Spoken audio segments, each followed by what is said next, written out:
So, Fault, where are you at the ladder right now? I am Basement Masters. I got here like a week ago, and I make it up to like between 100 200 LP, and then either switch decks or tilt all the way back to 0. So. All right, that's fair. And like, what are your favorite decks so far? What do you most like to play? I got to Masters playing Frostbite just because it's busted. But I really prefer like the Swain TF or TF playstyle. I like the kind of control-y like decks with removal that also play for tempo. You know, things like okay, stuff like that. So it's basically more of these either mid-range or combo decks, right? Right. All right. I'd say that these, surprisingly, like I'm not great with Endure, and I just haven't played a lot of Deep, which is probably the most control-y of any of those. But I was thinking we might start off with some Swain TF because I've been really digging that lately. Yeah, that sounds good. It's a very fun deck to play. May I take a peek at the list before we go? Yeah. So I recently teched out a Zap for an extra Riptide Rex. I saw a couple people doing that. Originally, I took this list from Rattling Bones. I was also thinking of adding a Guillotine, but honestly, like at the point in ladder that I'm at, there's not a lot of Endure. It's mostly memes. So the tech I don't think would really help me out anyways. Yeah, that's fair. This deck doesn't need Guillotine unless you run into a lot of Deep and Endures. If that doesn't happen. Yeah, the deck list looks fine. I like 3 Zaps, but 2 are also fine. You could cut a Fervor for a Zap, but I'm not sure if it's better. Deck looks fine as is. I have been bricked on Fervor a couple times, or like forced to use it proactively, which has gotten me burned. So I might actually do that because, yeah, I like that idea. I might test this out. Yeah, that makes the list a bit more control-y, I guess, and a tiny little bit less burn combo-y. But that's fine. I've only ever like gotten a Fervor finish like, you know, once in 20 games, so. Oh, that's kind of rough. Yeah, all right, let's check it out then. Yeah, Leviathan is such a powerhouse in that deck. It's nutty.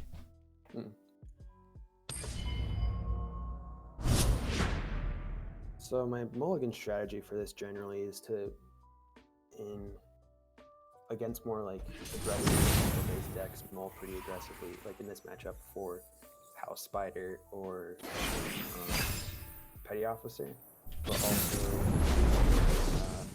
a Noxian Fervor to particularly, I forgot what it's called, the Starseer, I think. So I'd probably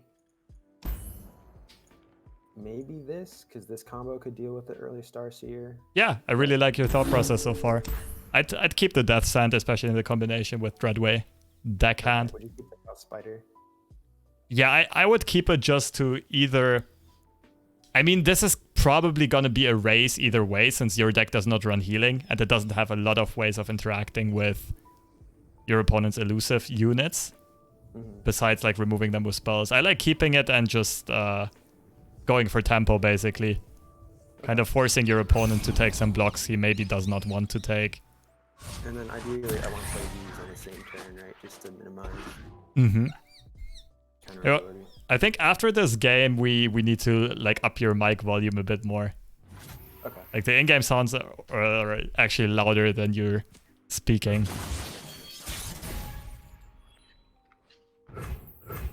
Alright, found both our fervors. Alright, what do you think here? I think I just drop House Spider, develop some blockers, and if he drops a Starseer, he's not going to want to block with it anyways. Yeah, I like it. And if he blocks, it's not bad for us. Like, Starlit Seer is the most important card to remove, right? Yeah. So here, I'm thinking swing and then put the vulnerable into the 1/1 and then finish off with a Death Sand. Yeah, I really like it.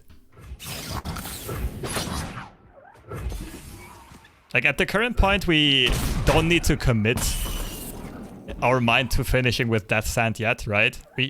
It's not that threatening. We can still think about clearing it out with the 2/2 House Spider later. Something like that, depending on whether or not we're forced to use removal.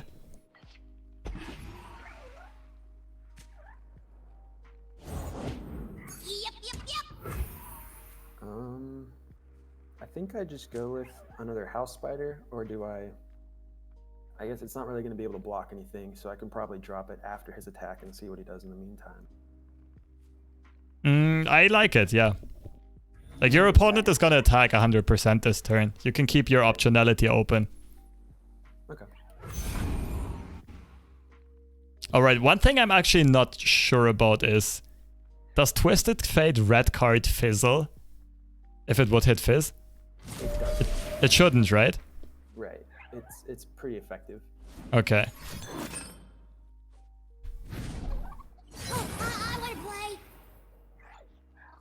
So the main thing I'd be thinking about here is Death's Handing the Golden Narwhal just to minimize damage, because at 3 mana he's almost definitely got something he can play for the Fizz. Mm-hmm. I do like that, but also like, what is your next turn gonna be? Next turn, if I do that, I'll have 4 mana. So next turn I could go Dreadway Deckhand into Fervor or Twisted Fate. Okay, and if you play Twisted Fate, like, what would you most want to do this turn? I probably want to drop Dreadway Deckhand at the end of my turn to lead into a buffed red card, right? Yeah, I think I do really like it. Okay. I would probably let this go through just to... like, kind of greed better removal. There are actually 2 things we can do. We could also go House Spider into red card and then the little spider pulls. I think I like Deckhand a bit more, though. Yeah, because I'm trying to think if he runs any removal. I'm not sure if this deck list has Make It Rain, but that would be the only thing. That's a good question. Wait, let me pull up the deck list from Swim's website real quick. It's probably going to be the most common one.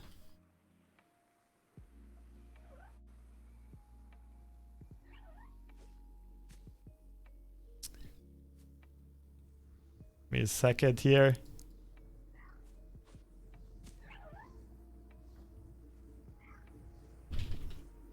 Yeah, for now I'd probably just play Deckhand. Chrome is actually bugging out on me right now.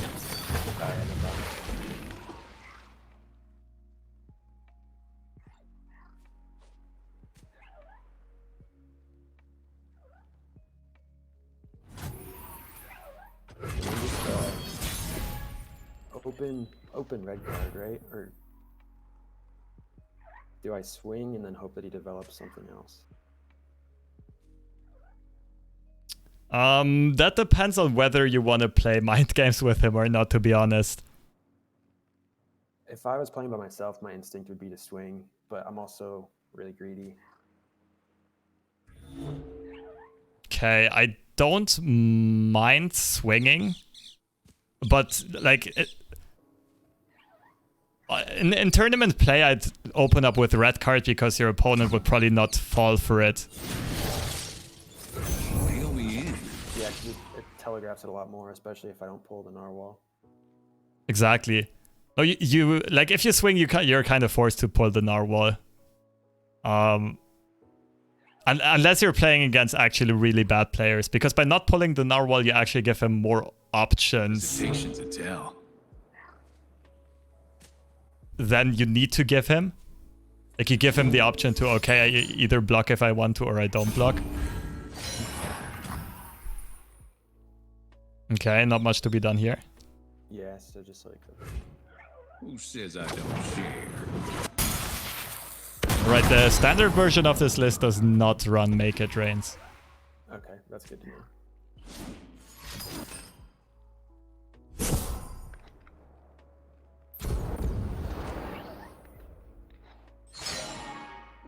So I can just full swing here, right? Yeah, the full swing looks awesome. This is exactly what we tried to do against this deck.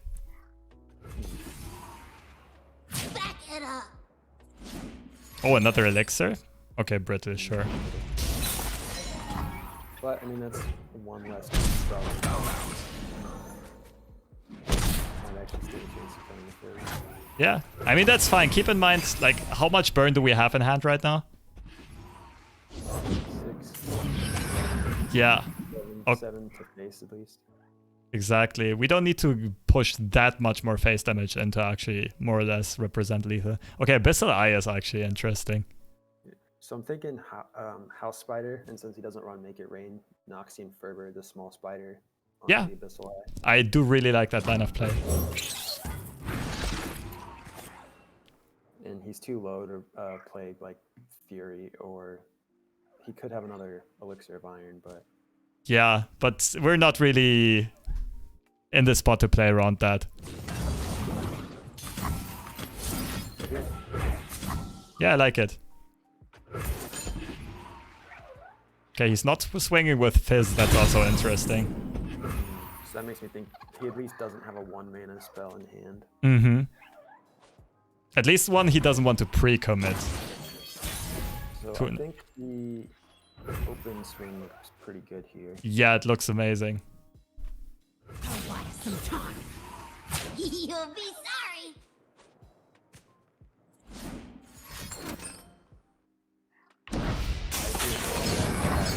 That came from, was it I guess this side? I think it came from the right.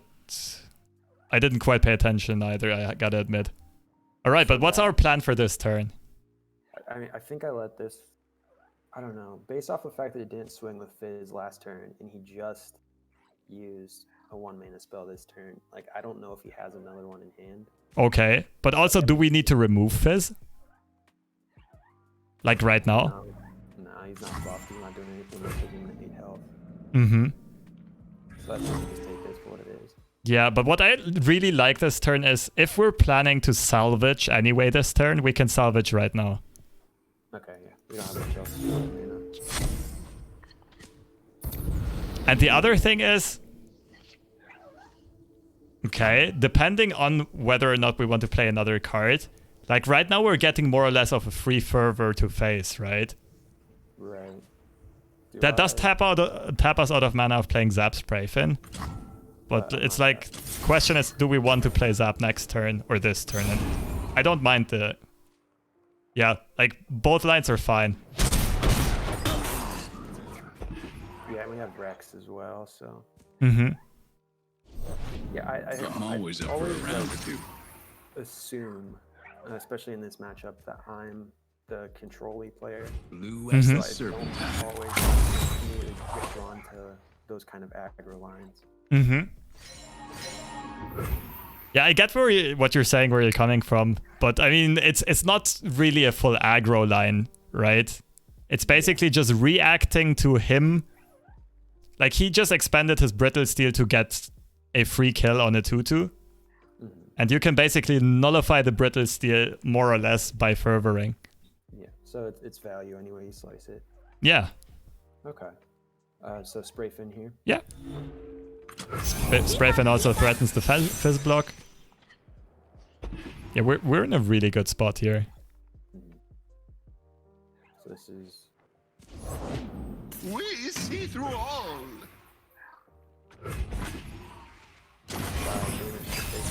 Plus Rex. I probably want to be sure to have 3 mana this turn so that I can use Death Sentence. Can't say no to Fizz.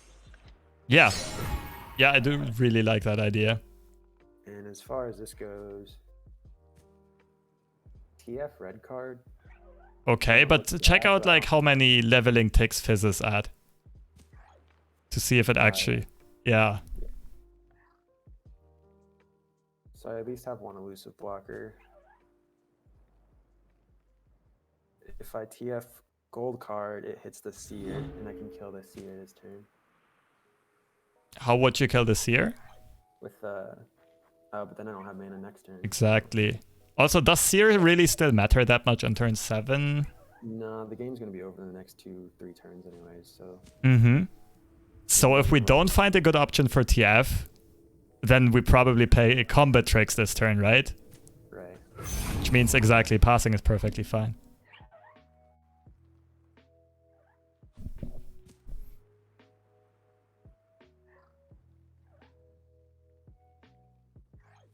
And I've got plenty of spells in my hand, so I'll find some use for my mana. All or nothing. Through the coral.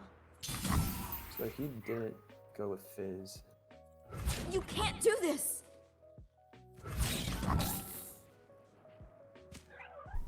All right, that's interesting. I don't. So Goblin Silver in chat pointed out a very interesting thing, because if we actually remove the spray fin, our own spray fin has an open line for attack, right? Right, to activate the Rex. Exactly. But remember that our opponent also plays Fury of the North. Right. So I Why are you here? I wouldn't Fervorite Death's Hand for sure. You have 2 Death's Hands in hand. okay. I just didn't know if I would have to ghost block the TF instead. But this is not a ghost block on TF right now, right? This is a full block. Yeah, I meant like with Fervor. Ah, okay, gotcha. Okay, yeah, it's not a bad idea, but Fervor is like, I mean, look at his Nexus health, look at how much burn we have in hand. I think Fervor is best kept as a finisher here. Right. This deck often uses Fervor as either a finisher or like a finisher in combination with stunning your opponent's board with Swain. So in this case, honestly, doing red card doesn't look terrible, especially since I have the zap and he has no removal. But he could play an elusive blocker, and then I'm kind of SOL for Yeah, next turn. that he could play either an elusive blocker or he can make Fizz elusive twice. Like one spell here to level him and then one spell next turn to block with Fizz. So I think I just make it rain or pass. But make it rain is also unnecessarily risky because it could all just get canceled. Mm-hmm. I don't mind it though, because your opponent would have to expend a resource. Okay. And you're not looking to planning to play Make It Rain anytime soon. Right. So it's not an amazing play, but it's also like you're basically gonna trade something with your opponent here.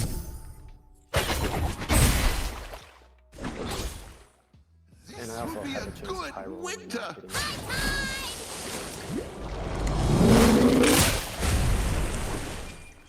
Was it like 25% of the time or something? Yeah, exactly. Oh, I'm okay. Blessed by snow So and I can stars. just punish that hard, right? Because he's gonna level at the beginning of next turn. Yeah, you probably should. I don't think we want Twisted Fate to flip. That does tap us out of opening up with Riptide Rex. Like, we might play Leviathan next turn, which is perfectly fine, though. Because Leviathan on our turn means Noxian Fervor on his turn is lethal.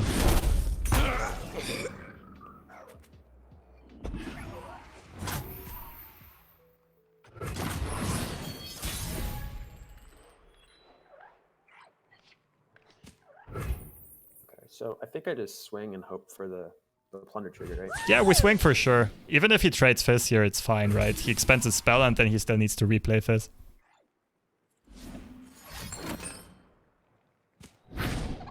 This will be a good winter. You'll be sorry. Just let this go through. Yep, that looks good. Try again. All right, so what's our line to close out the game here? I think I just drop Leviathan. Mm-hmm. I don't foresee him being able to. Well, even if he does open swing with a bunch of elusives, I can just first. Exactly. It looks like we have him in a checkmate position. Okay. But our opponent did play Abyssal Eye, so we might see some random weird attacks. We never know. Ah, an auspicious season.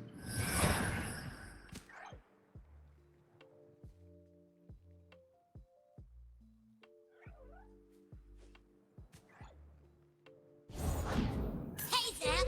Need a hand? Can't say no to Fizz.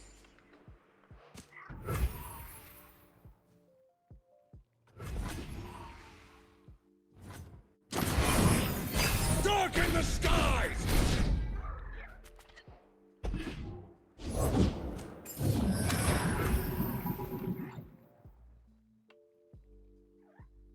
So I mean, you can play... Sorry, what did you want to say? I was gonna say I don't die on this swing yet, so I don't think that I'm forced into doing anything. Mm-hmm. The other option would be to play Rex, or yeah, I don't want to TF yellow card because he could cancel that. No, TF yellow card also doesn't target, though. Oh, that's right. For the same reason that Thingy doesn't target. I don't mind playing... Like, I personally don't see a way of him on 6 mana interacting with a Fervor anyway. No, don't play Rex. Rex taps us... Like, we want a Fervor. We need Fervor this turn. So just go ahead and proactively Fervor. Can you think of a card that nullifies the Fervor? I think I could drop Swain and then my face or my Fervor I still have open. Yeah, sure. Like, you can do whatever you want here, like, as long as you keep 3 mana open, right? And then if he develops another unit, I can Yeah, especially... Okay, that looks good. Yeah, Hollow was saying his only ways of countering Fervor would be Catalyst of Eons or Kindly Tavern Keeper, and both of those shouldn't be in the deck.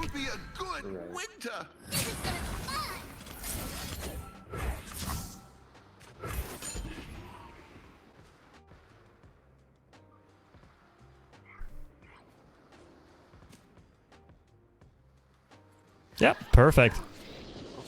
That looks good.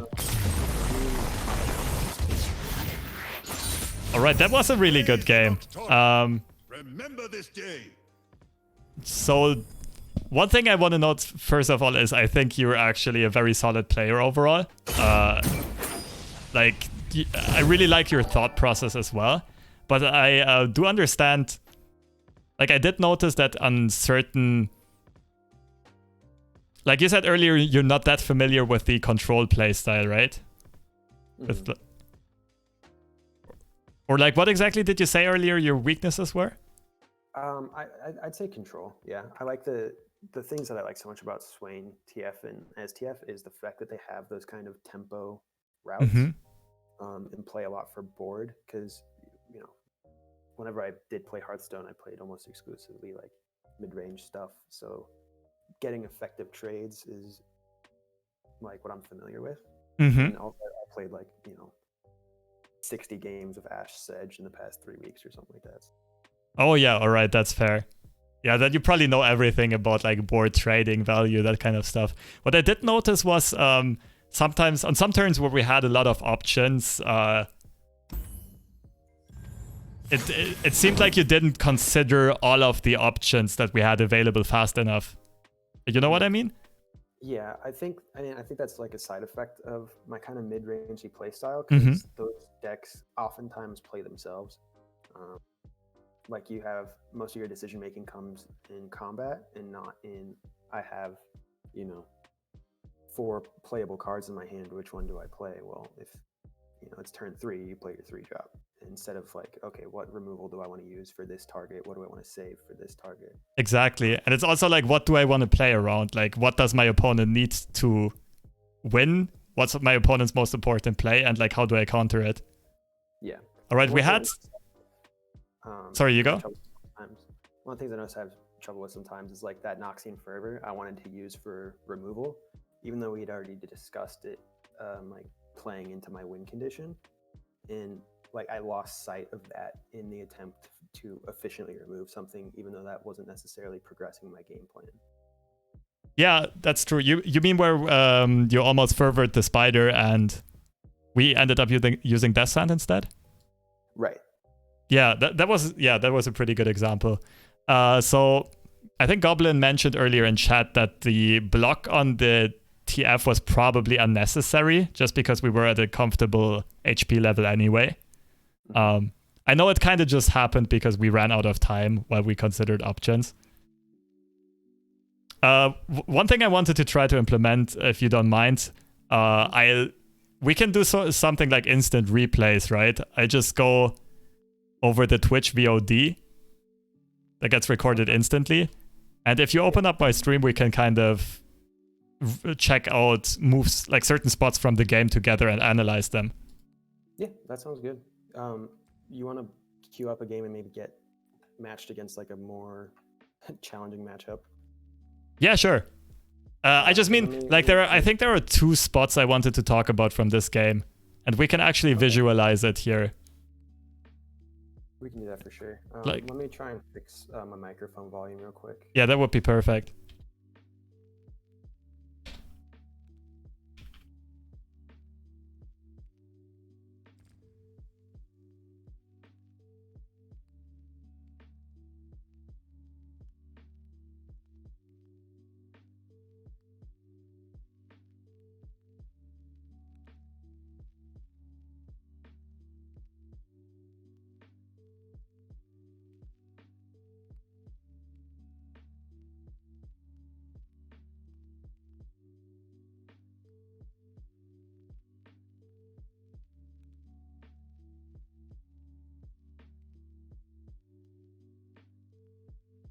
All right, let me know once you get it done.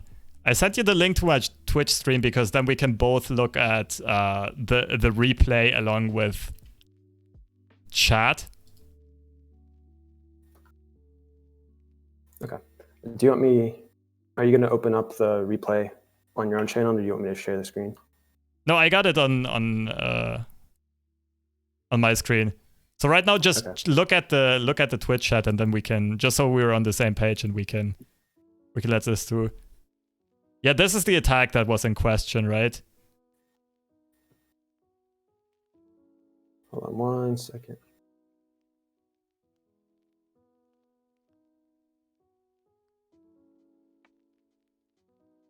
My internet's just being slow for some reason. That's fine. Maybe it's because we're uploading and downloading at the same time.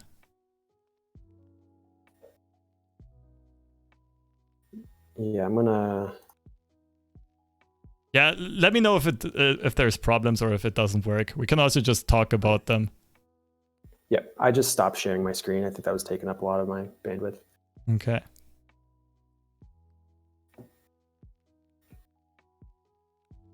So yeah, on this attack, I think we already talked about this, sort of, though.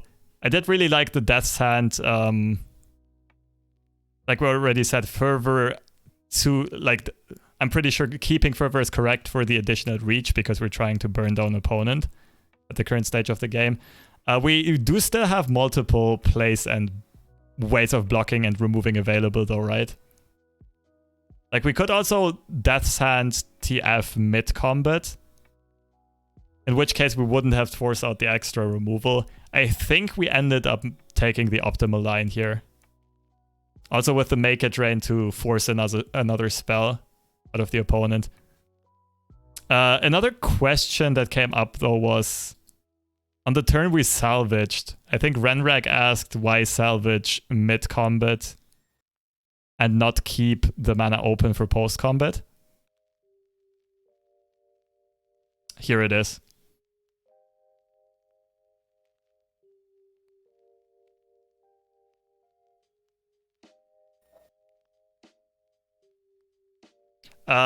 So Renrag, if you're still in here, the reasoning was mainly... Okay, that kind of depends on how we plan this whole turn. We're probably not fervoring this turn anyway, unless we fervor the deckhand into the Nexus. If we do that, we don't... Like, if we're hellbent on doing that, and we might want to play Death's Hand later than this turn, then yeah, we don't have to salvage yet. But generally, if we already know we're not going to play both Death's Hand and Noxian Fervor at the same turn, or we are looking for more options, it's just better to do it right away because we might draw these additional options mid-combat. Although I do see your point that we could have kind of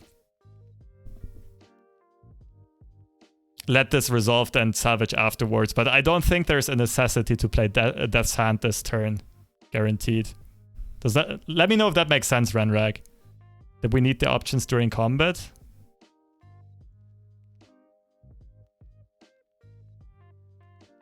Yeah, you're kind of right about it. In this case, it probably doesn't matter that much. For me, it's just like clean mechanics to... If we already know... Like, in my mind, I knew I was either gonna use either Death's Hand or Fervor this turn and not both. And I was gonna salvage anyway this turn. And whenever we are sure we're gonna salvage this turn, then it's better to salvage right away. Just to, like, sometimes it's not even to get the combat tricks this turn, but also to see what you draw and to plan the next turn. To see how much reach you draw, stuff like that. But yeah, I do agree with you. Like, in this very specific case, it might, like, maybe it wasn't necessary. Alright. Fault, any other questions about this game? No, I think we covered most of them in game pretty well. All right. Yeah, I don't mind jumping into another game right away. Okay. And then Share my screen again.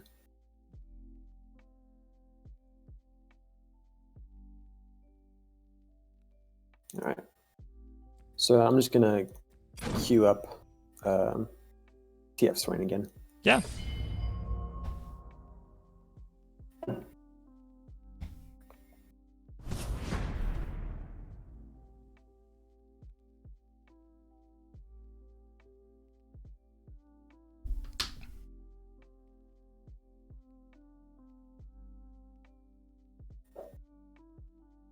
Yeah, it's true though that currently at Masters a lot of people are kind of just playing their own brews or meme decks.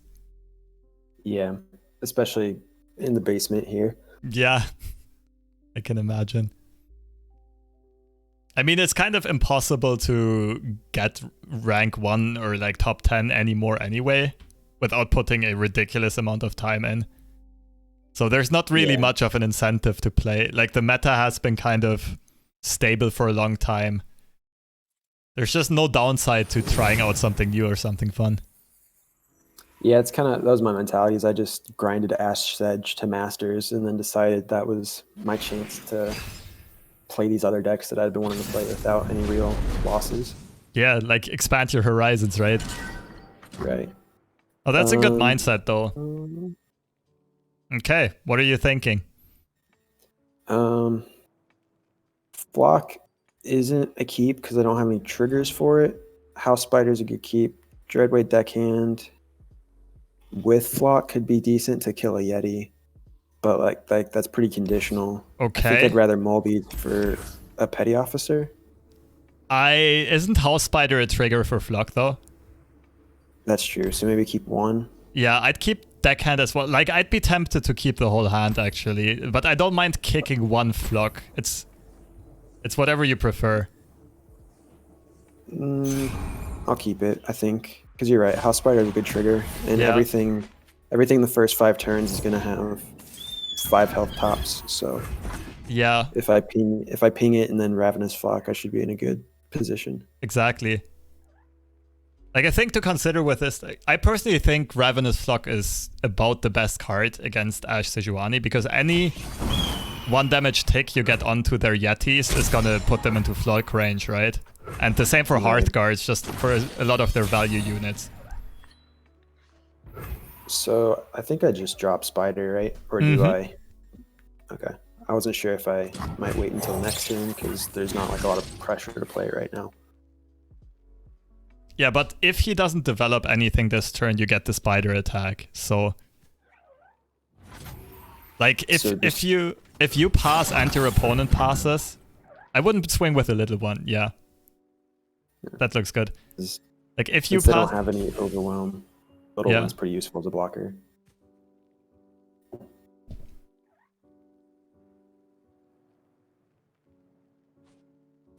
And yeah, another reason for keeping the Flux is your deck is very packed with activators. You're very, very likely to draw one by the time you need it, by like turn 4 or 5. I drew one on the first turn even. That's a sign of a good player. Yeah. Ultraman, here I come.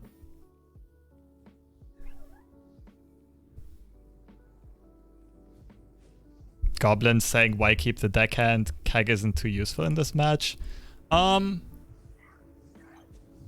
I guess deckhand is kickable, but it's also not bad to keep. A, like, it's a chump block which can activate Ravenous Flock. And B, depending on how you chump block, you can also set up a good 2 damage Make It Rain or red card to clear out your opponent's board. I do agree it's not a must keep. But if we already keep 2 Flocks, I think we do want some early board presence.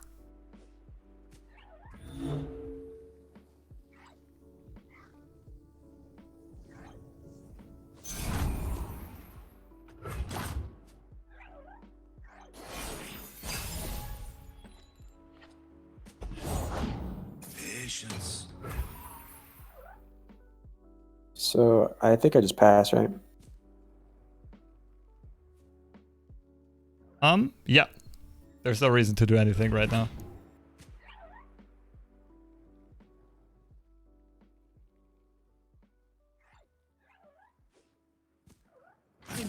And I can jump block this and have a decent make it rain and be a little bit mana efficient. Yeah, right? I think I like it.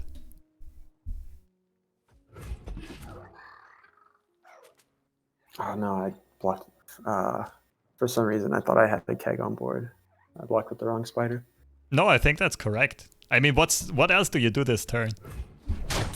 I was gonna block with the 2/2 and then make it rain. Okay, but what else Oh, can but you I can do? play the deck game now. Exactly. Okay, I just didn't know if I was banking any mana this turn. I kind of assumed I was. No, you can bank mana this turn. I mean, do you have to make it rain now? If I want to guarantee the hit on Trapper, yes. Okay, But not necessarily. that is true. Yeah, now the question is like, is the guaranteed hit on Trapper, like how important is it compared to open passing next turn, seeing what he develops and taking like a 75% hit? Yeah. Because what could happen is he plays Yeti, first things first. And if we hit a Yeti with Make It Rain, is that good or bad for us? That's better, because then I can flock it. So Yeah, exactly. So he didn't actually develop anything. Yeah. Oh yeah, we could have open attacked as well. That's actually a good point. All the world One I did Right, not this consider. is- I think I just make it rain here too. Yeah, that looks good. Hope that it hits the Ashe. Okay, that was Yeah, perfect. pretty sweet. And now I've got either Flock or Death's Hand up. Mhm.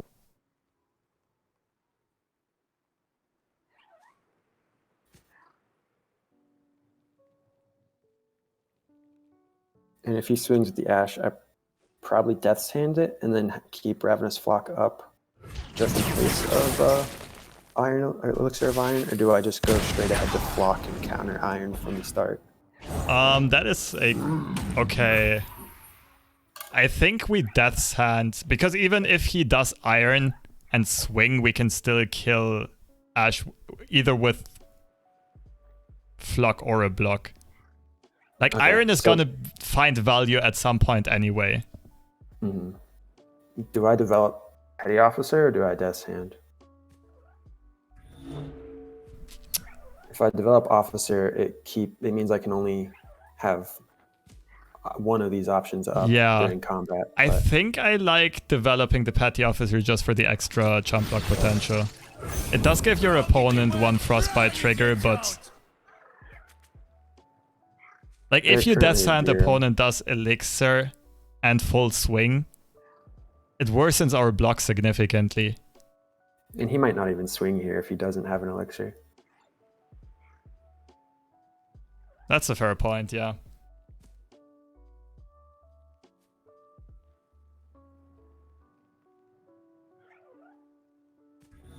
One thing we also need to consider is whether or not we want to keep Death's Hand as an activator for Rex. Because we only get 3 more draws until turn 8. Mm-hmm. And we would be hoping for either another Death's Hand or a Make It Rain are my best activators. Yeah. Okay. So I think I just let him, or no, I probably want to kill the Ashe before he gets his next action so that it worsens his Assessor, right? That is a good point, but we have action on our turn anyway. So So if just pass now and what you can do, yeah, I think we want to pass initiative next turn first. So if you want to remove Ashe, I'd say click End Round first. You know what I mean? Because we basically give our action to him by Right. delaying removing Ashe. give him the opportunity to develop something. Yeah, also we Without see us. what else we draw. Okay. So I think now that we drew Fervor, does that change anything? I wouldn't like to Fervor Face to activate Rex just because it's so conditional and most of my units are calling strikeable. Uh-huh. So I think I actually go with the Flock here, even if it's not necessarily efficient removal. Mm-hmm. I gotta admit, I'm not sure which line is better here. But I totally do get your reasoning for using Flock. I think I'll use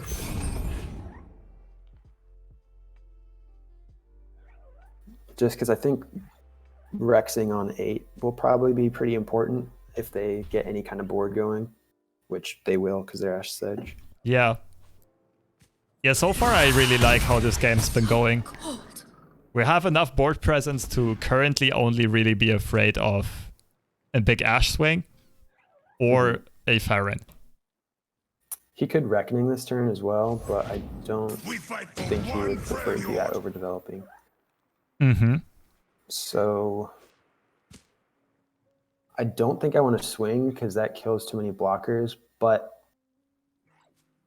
if he opens Reckoning next turn to swing, it'd be better for me to get some chip damage on his units right now. What exactly do you mean?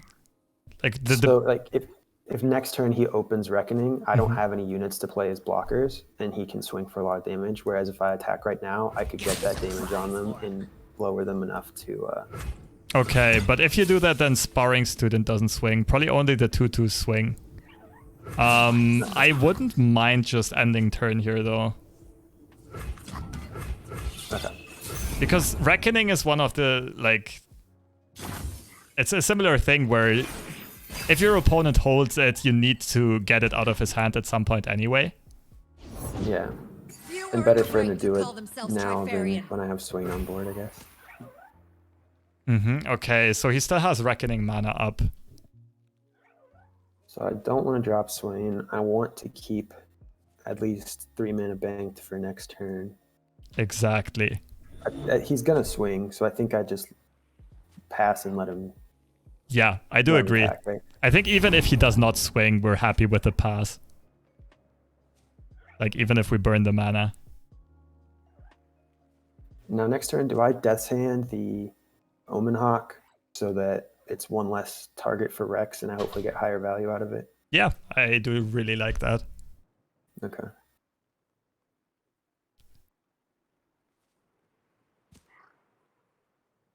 And I guess DF red card might not even be a bad option here because then it reduces the number of hits Rex needs. Yeah, red card is an interesting option. The problem with playing red card is then his Reckoning becomes insane.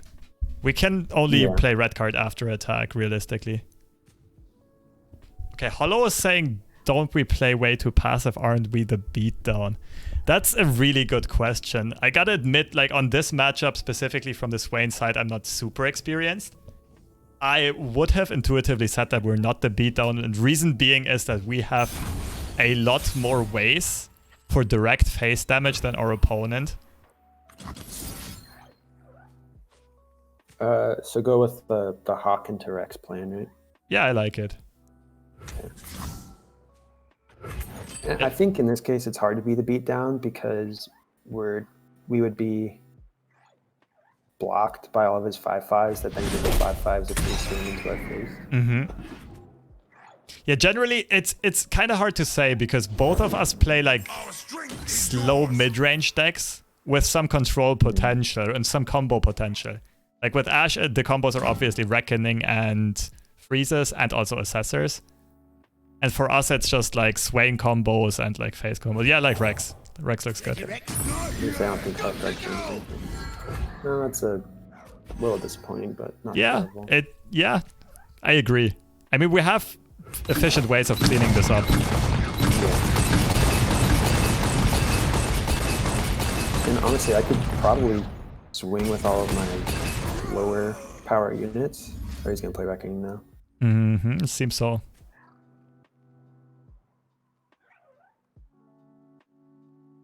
It gives him a decent open attack. Yes, but we do have Flock. We do have draw possibilities to find more, potentially. I don't think I swing, because then I just get sacked here. Exactly. I wouldn't do it.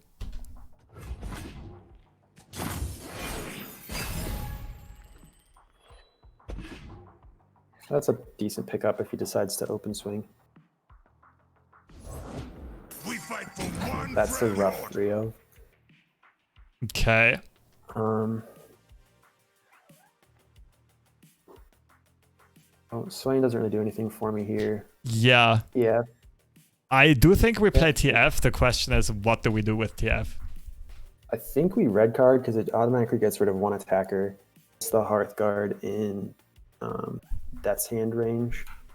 And then I still have mana up for a Noxian Fervor. I don't know if I would need it this turn, but... Yeah, I really like red card. Another reason is like you would gold card the 7/7 anyway. But you're kind of fine with blocking the 7/7 with the Riptide Rex, right? Right. Something for all. Is my microphone better, by the way? I turned it up about as high as I could.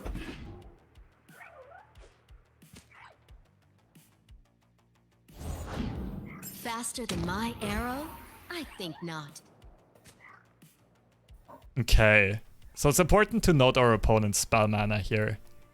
Yeah, he's tapped out, so I could realistically Fervor the Rex, because 1 mana, or like 1 health isn't doing anything here. Exactly. Risky, and kill the Ashe and still block. Yeah, I think I like it. I mean, it does have a slight negative impact because for future turn, if opponent doesn't swing, then Rex is in Brittle Steel range. But I think the upside is way bigger than the downside. Continue without me. Because if he doesn't swing now, I might not get the trade, but I'm still not getting Today we fight as one. So I'm not particularly attached to the TF. Yeah, the TF is interesting. I think I want to reduce the value of any future assessors because I don't have like a second TF or a second salvage or anything. So I don't realistically think I'm going to level them up. Another interesting decision to be made here is whether we flock over blocking with Riptide Rex. What are your thoughts? I think I get Riptide Rex is, I mean, he's 15 cards in. I think he's got a Brittle Steel. I think I take this trade while I can. Otherwise, it's going to go in his favor later. Okay, that's fair. Keep in mind that we don't have a body blocker for the 7/6 then, though. And the 7/6 is out of flock removal range. So I'm not sure which play is better. Like, personally, I think I would prefer flocking. Oh. Okay. That's unfortunate, but that's not too bad because it's also on Death's Hand range. Right. I'm still healthy. So I think I commit to not flocking with that. You Death's Hand it and then it's a flock range. Absolutely right, but that's a 2-card combo. So honestly, Swain's not bad here because I can Death's Hand that to stun the 7/6. Yeah. Yeah, I do really like it. And I don't really have a lot of options at the moment. Anyways. One thing where I would have liked to remove the Hearthguard last turn, though, is that Assessor is dangerous right here. Yeah. But he's got, I guess, 7 cards in hand. Assessor would put him at 9.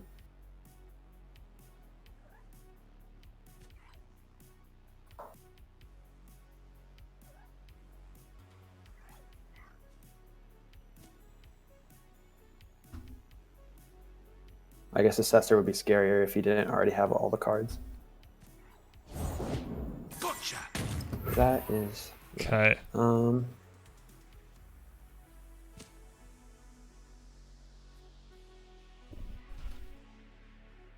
So I think I salvage and soft pass, but that might just give him the opportunity to develop even more. Yeah, But so does Death's Handing and stunning a target. He gets... I mean, Death's Hand kind of allows us to swing with Rex and threaten a good blow. I'm not sure if that's good, though, because it is bad against Brittle Steel, swinging with Rex. Yeah. If we are sure we salvage this turn, then it's best to open up with salvage. I think we do. Right? Okay, then we can open up with salvage.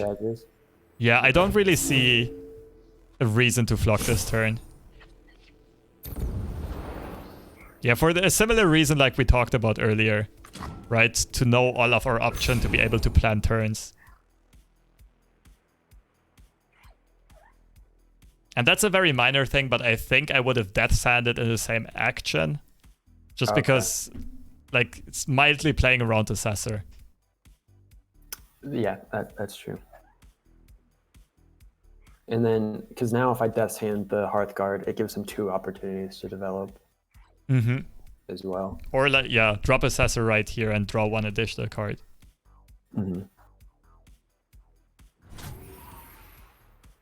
So now do I go Death's Hand?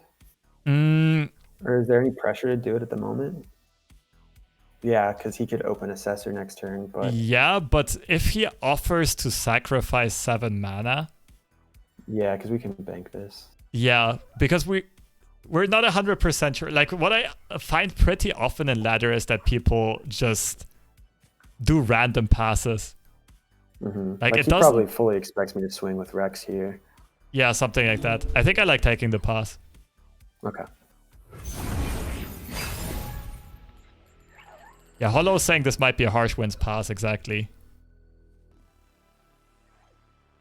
And since we don't burn mana, I think it's worth passing. This is going to be a rough game to close out with the 3 Hearthguards, but... that is true. The question is how quickly can we draw a Leviathan? Then things are a lot easier out of a sudden. Yeah, it's pretty unfortunate we haven't gotten one yet. Yeah. But I mean, we do have Twisted Fate as a potential draw.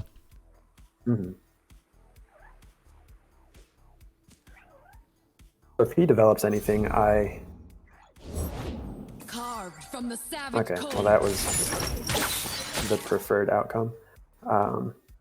So I Death's Hand this to stun an attacker, right? Or do I guess I could TF red card and that would also stun an attacker and develop a blocker. We have a lot of plays here.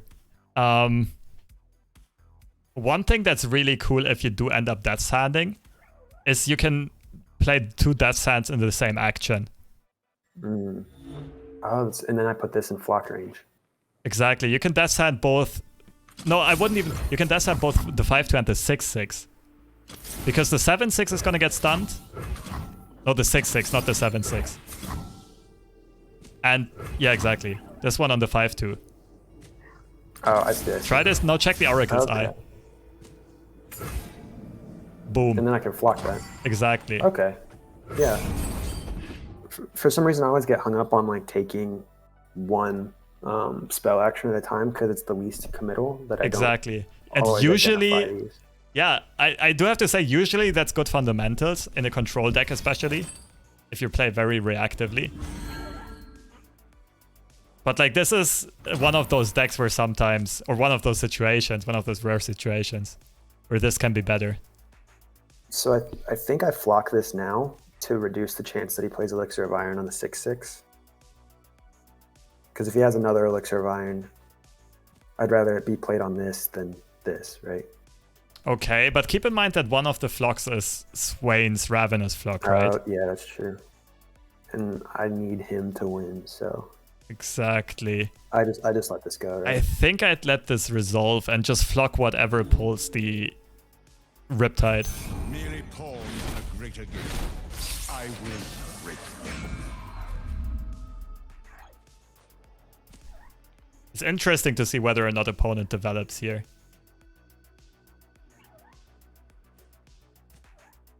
Another thing to note here is we said earlier we really need Leviathan to win, right? Or at least we need some more value to win. And therefore we should really, really try to... I will unite the Freljord. Today, Ooh, Ashe, you'll see true that's rough. leadership. So is it TF or chump blockers? Yeah, I was gonna say we should try to get a blue card out of TF. But this Ashe might change the equation. Yeah, I think see. If we red card, we have 2 things in flock range, and the 6-4 gets stunned.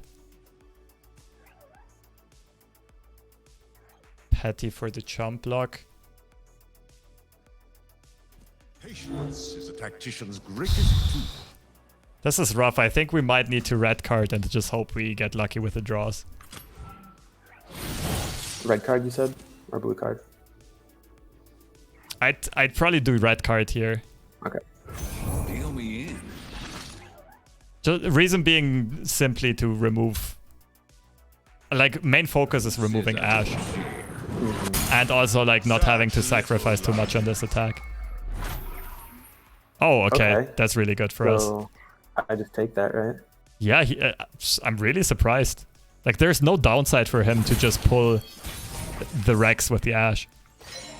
This would have been great to be in my hand earlier, but... Yeah.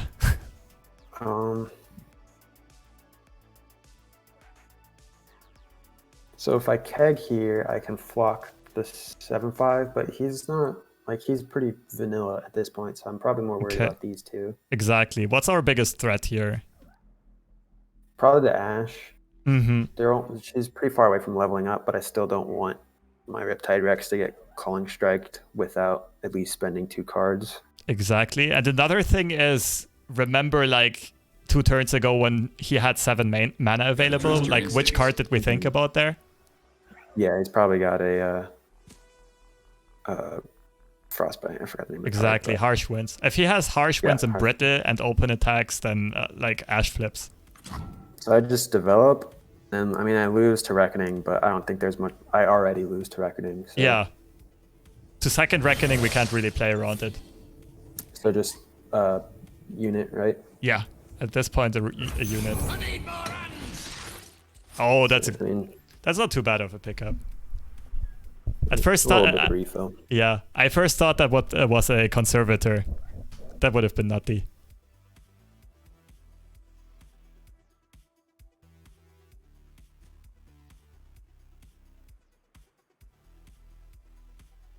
So I don't really know what top decks save me here. I'm not dead on the next attack, but if he's got a Reckoning, I think it's just GG. Yeah, but a lot of versions of this deck only run 1 Reckoning right now. Even if he runs 2, it's unlikely for him to hold it. Right. That is a scary board. He doesn't have Assessor because that would have been a pretty prime spot to play it. Exactly. So he's either expecting me to swing to make room for the Assessor, or I don't know. So these are the kind of positions like I wouldn't know what to do here. Okay. I could swing with the 7/1 and hope to burn a Harsh Wind. Yeah, but what if it gets brittled? Right, then like that's just super low value. So if we cannot like really enforce our game plan right now, we need to prevent our opponent's game plan. So just take out the Ashe. Exactly. Take out the biggest threat. That's like a very good general rule of thumb with like decks as flexible as Swain TF. Okay, I feel like that's a pretty obvious point. Like if you can't achieve your own game plan, delay your opponents, but hearing it like stated clearly helps. Yeah. I mean, the first question is like, how do I win this game? Can I accomplish this? And then the second question is, how does my opponent win this game? Right. And what can I do against it? Okay. Okay. So I think I can FF. Yeah, probably. I mean, you can try. You could redevelop Swain and the deckhand here. That's true. At least have like 3 blockers and the 4th from Warden Spray. Oh, there's this one, yeah. So yeah, Thorny Toad's actually a better blocker than deckhand. I think I developed this first. I mean, one good thing is that our opponent is also low on value in hand. That's true. So unless one of these cards is Assessor. That's... I need just a moment. What? What was the Brittle for? Yeah, he might have just misplayed, I guess. So yeah, he might have. Swain here, right? Yeah. Yeah, he could have done that before the Reckoning. He might have thought that, I don't know, he has the token or something. Or he's just like extended BMing. Yeah. Well, there that is. So that'll get me, if I get a turn to develop, that'll give me another block. So we'll see. You dare oppose Noxus? Oh, man. Let's see, is that... Yeah, that's probably the best block we can take, block, though. Yeah. Unfortunate. Yeah. Leviathan just a little bit too late. Yeah, if it was even a couple turns earlier, that could have been a lot better, but that's the way it goes.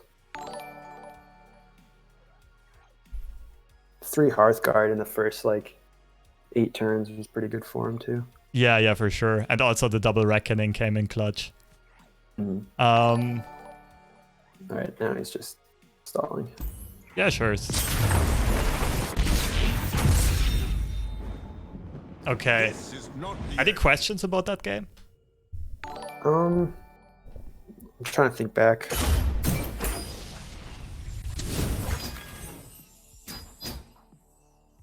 I think the position that I most definitely would have misplayed was whenever we went to go do the 2 Death's Hand. I definitely would have played it on the 7/6 in order to put it into flock range, even though that left him with an extra attacker. So yeah, I think, and also I wouldn't have even played 2 of them. I would have played 1 to be as uncommittal as possible. But in that situation, when you're that far behind, I guess you're kind of forced into being committal. Yeah. I mean, it is not that easy to make the call because there's upside to permanently removing the 7/6 Hearthguard, but it just allows our opponent to A, like, get a really big swing in, some face damage, and B, probably also pull the Riptide Rex that was vulnerable and frostbitten that turn. So I think the double descent ended up being the best play. Yeah, I think so.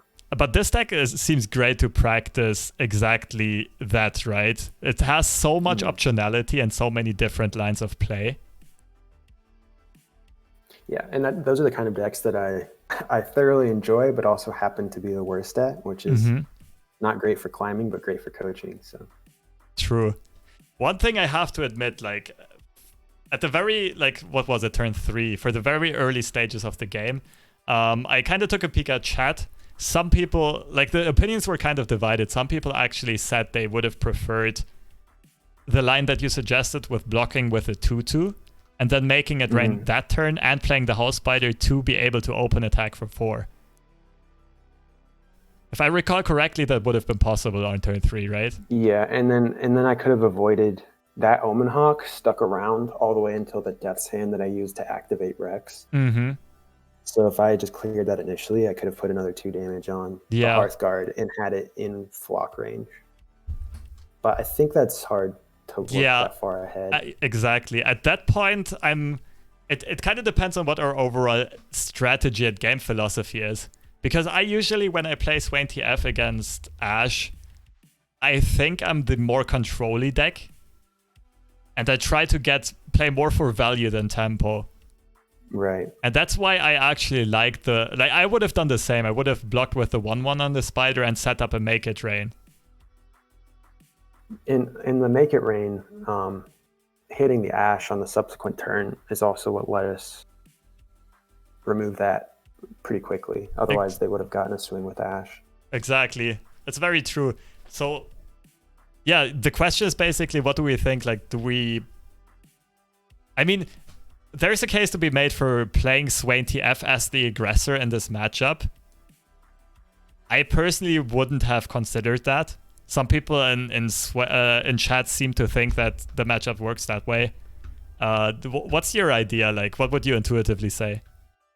And I think it's very hand dependent, and that's one of the things that I like about this game, because your line of play is dictated by your opener. Like, if you don't have Spider or Petty Officer in your opening hand, then you're kind of forced into playing the control route. We actually did have some decent early drops this game, but it took like 4 turns before he had 2 5/5s on board. So attacking in with those, I don't think would have really accomplished much, and they had more value as chump blockers. Yeah. Yeah, I like, even in retrospect, I'm kind of fine with the lines we took overall. What really made the game rough for us is that we didn't find Leviathan and we weren't able to stun chain our opponent, which is how you win this matchup very often. Also, Zap's Bravens are insane in this matchup, and we couldn't find them. Yeah, I think it was just largely draw dependent that game, because if we had Leviathan even 2 turns earlier, then we could have prevented half of those 2 big swings. Yeah. You good to queue another one up? Yeah, for sure.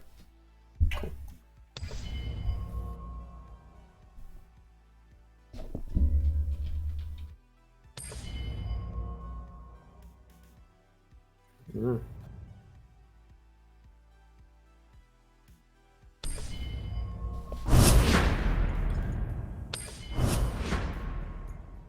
I might need to. Oh yeah, it's restart. buggy. Yeah, I'm gonna relaunch real quick. Sure, feel free.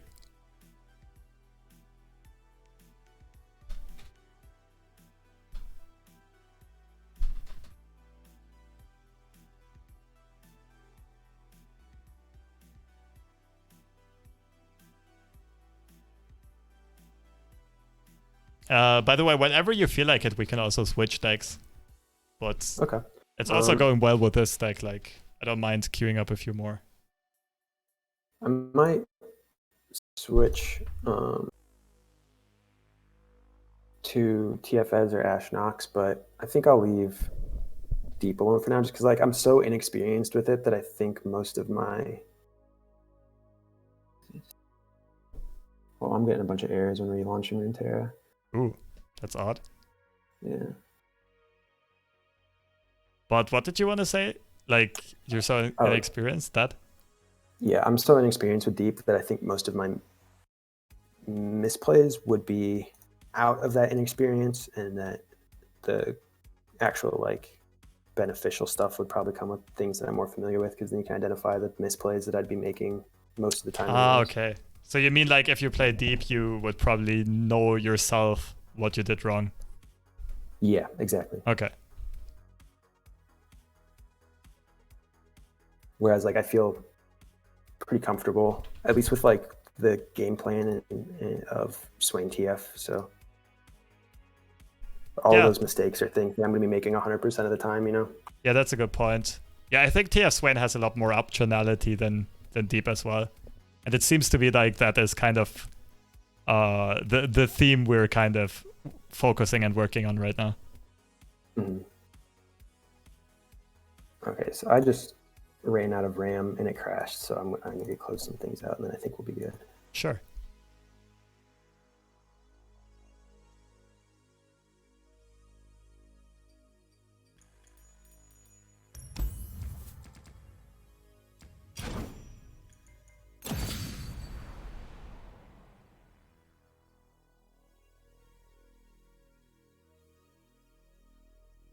There we go. This is what I get for having more than 3 programs open on a potato. Oh yeah, that happens.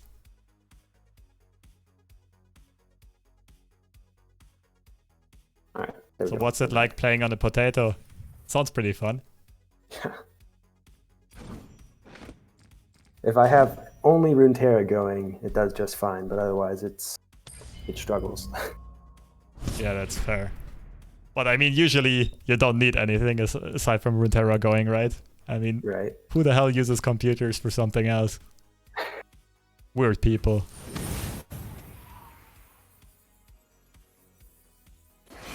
Okay. All right. I've run into this guy a couple times before. Okay. What do you think about this matchup? Like, what's the general idea? I think I would expect it to run pretty long, which makes Sedge... well, I mean, if I can control the early game, it runs pretty long, which makes Sedge a threat. So I want to have as early chump blockers as possible to prevent Sedge ticks. Okay. This is good against the Overwhelm 3-1 if he's got it. This can give my Make It Rains better value. I'm questionable about these two, but definitely want House Spider. Yeah, I think I like keeping those 3. Again, another reason is don't forget that House Spider can also chump stuff into Death's Hand range. Right. So the combination is good. And also Deckhand can either make Death's Hand a 3 damage spell, or we're likely to draw TF or Make It Rain or other stuff here in the near future. Right. Yeah, very good point by Hollow is you can keg into Death's Hand MF. Oh, yeah, that's true. So I think I just developed some blockers here, right? Yeah. And if he doesn't drop anything, I get a 3 damage, which is nice. This land is ours. Okay. So I think I threaten it. If he's got an Elixir of Iron, it's just an Elixir of Iron that he doesn't have to protect his MF. Exactly. I 100% agree.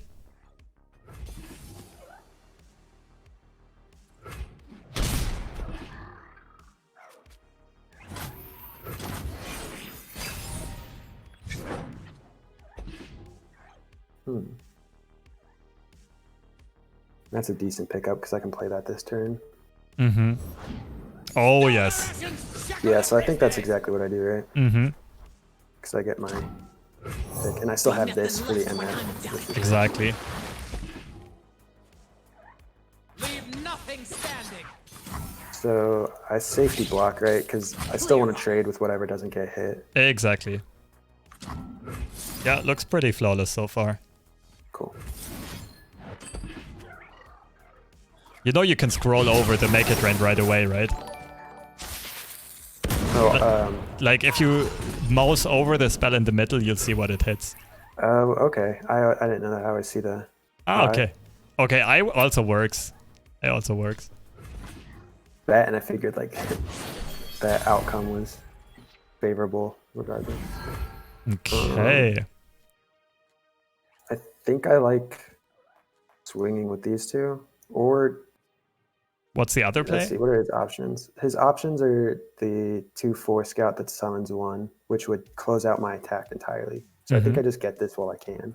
Yeah, I agree. Nothing but a footnote. What would have been the other option this turn? Playing Zap, but that seems committal. Yes. Like A, that's committal, and B, if you play Zap, whatever he develops, if it's like you're the Grifter or the Island Navigator, you can only get in with Zap for damage anyway. Right. Meaning the outcome is still the same. It's 2 damage at max. And I don't get the privilege of keeping my options open. Exactly. And you also don't get the trade on the Astute Academic in case you wanted this turn. Ooh, okay. So my options, I think, right now are Zap or House Spider. I'm inclined to go Zap because I have the chance of pulling another Make It Rain that would kind of screw over his drop. I do really like the Zap. Okay. Another reason being, Gotta go with the flow. like, that's a good... Oh, nice. Good call also. So yeah, now the Make It Rain's 75% of the time better. Exactly. Yeah, another thing to consider when you decide between, like, those sort of things, between House Spider or Zap, is do you need the chump blockers right now? No prey. Right. Oh, okay, this is interesting. So...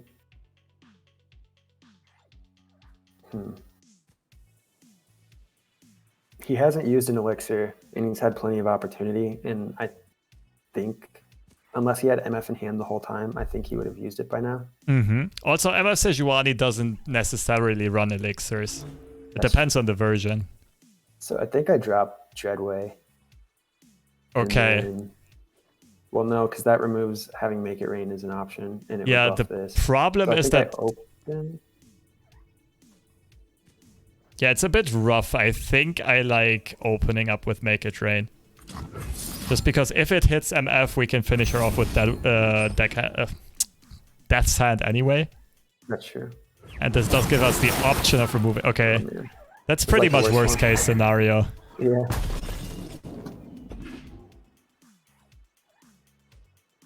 Yeah, the problem with Deckhand into Death's Hand is that it buffs up the Bark Beast nonetheless.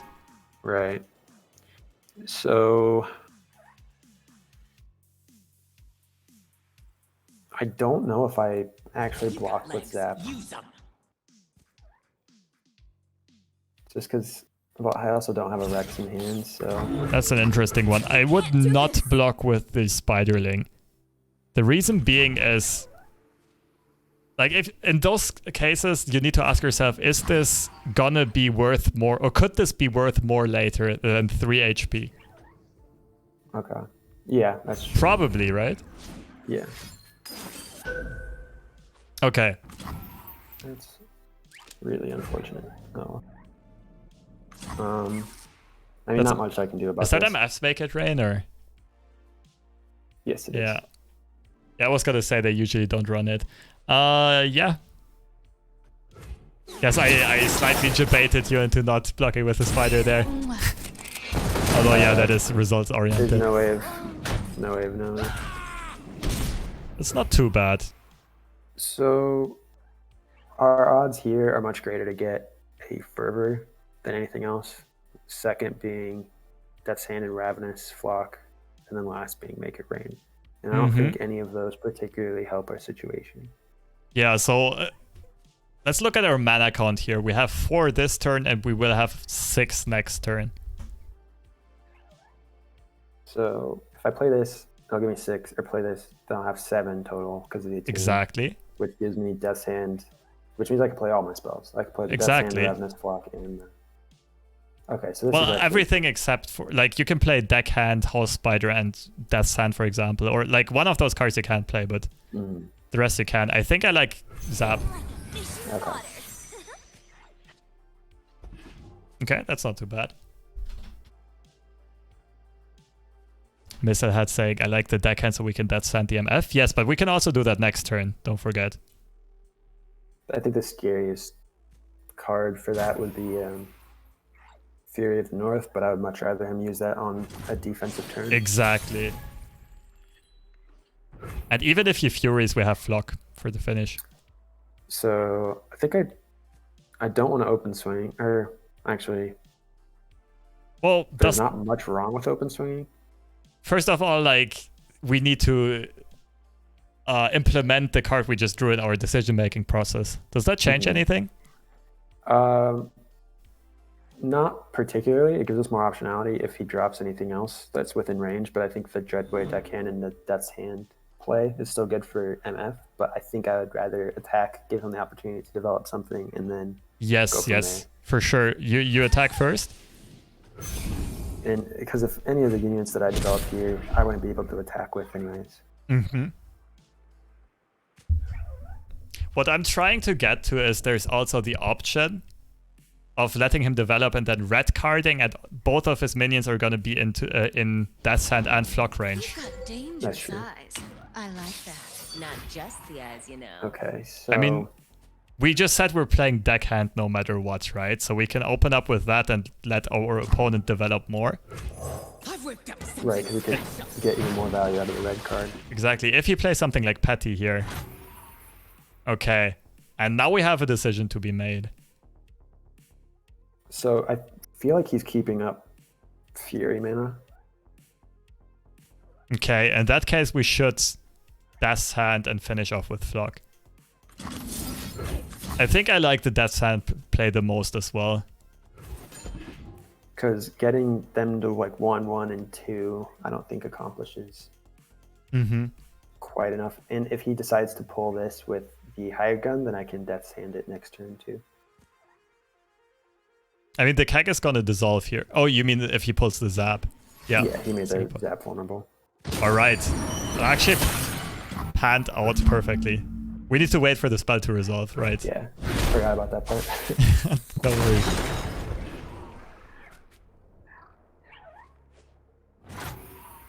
And then I don't want to wait for this because I don't want to give him the opportunity to open attack, right? That, and what happens with MF's stat line?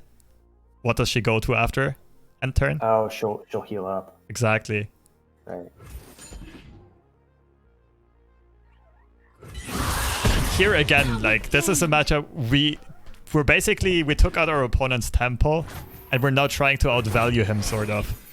And we would, if possible, we would really like to blue card on TF. Like, our opponent might not allow us to do so. Okay, for example. So, I mean, yellow card is not a bad option here, right? It reduces his... Well, no, because he can still pull it with one of those, but... Yeah. Let's consider our options here. The other one is Swain. That wouldn't get pulled. And then I'd have Swain's Death Hand. I don't think he doesn't have the mana to develop anything else except for a Butcher, which he would have played already. Oh, Jagged Butcher, yeah. Yeah, No, so what's the other upside of Swain? Like besides his play effect. I mean, he's a pretty good blocker. Exactly. He can block favorably here. Yeah, I think playing Swain's good. Okay. I think I get overprotective of Swain, even though he's like, he just has a decent stat line. Okay, I mean, there are situations where you need to get super protective, mainly when Leviathan's on board as well. Right. But especially against tempo matchups where your game plan is mostly just to make them run out of steam, right? Okay. Yeah. Where you don't necessarily need Leviathan and Swain on board to finish out the game. Then it's fine.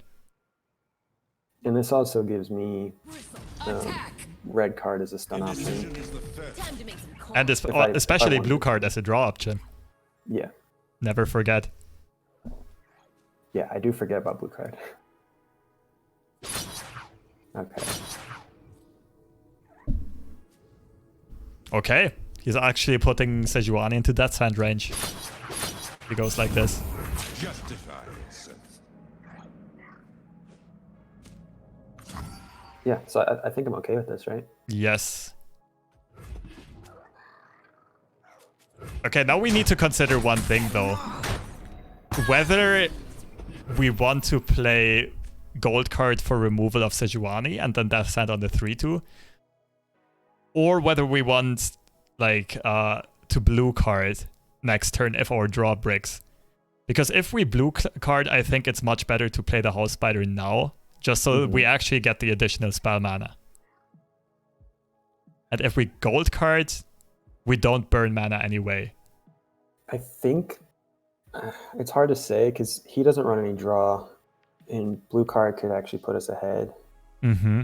But if we don't blue card, then we're just having a top deck war, and right now his board's scarier than mine. Yeah, I think I agree that blue card is probably the way to go, and that would make us want to develop the spider this turn. Okay.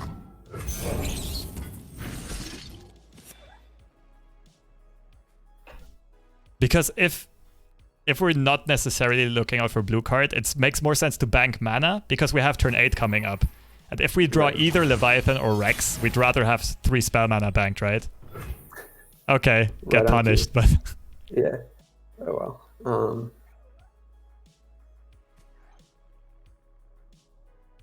So I think I want to open with... Well, he's got his Rex that could be coming up here. And in that case... Do I ever open swing? And don't really like open That doesn't swinging. accomplish anything. He only has 3 cards in hand. He's not guaranteed to actually have Rex. So it's either blue card or Death's Hand. I think it's blue card just to draw first, right? Okay, I think... I never did the maths on this. I think I would slightly prefer Death's Hand. Okay. Reason being... with 4 minions on board and all of them die to 1 hit of Riptide Rex, I think you would rather have the 2/2 Twisted Fate as a blocker afterwards. Okay. Their time has come. Bleed for Noxus. Yeah, chat, open pass is not good. Pretty sure open pass is not good. Did he hit the Nexus? Oh, damn. Yeah, he did. So he's gonna Rex for sure. Yeah. So that means we pass now. Yeah, I think we just let him. Or do we swing and trade while we can? Do I care about the extra point of Nexus damage? Oh, that's actually a pretty good point. That's obviously reading that he does play Rex here. Yeah, I think it's good though, especially because we have both TF and Rex in hand. We have a lot of value in hand. I like the swing. Good call there. Not my first gunfight.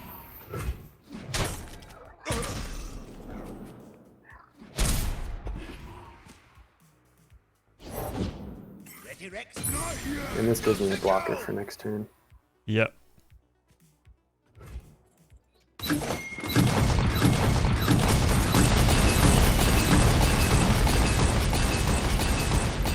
So he has lethal on board, but not with the blocker. always up for a round or two.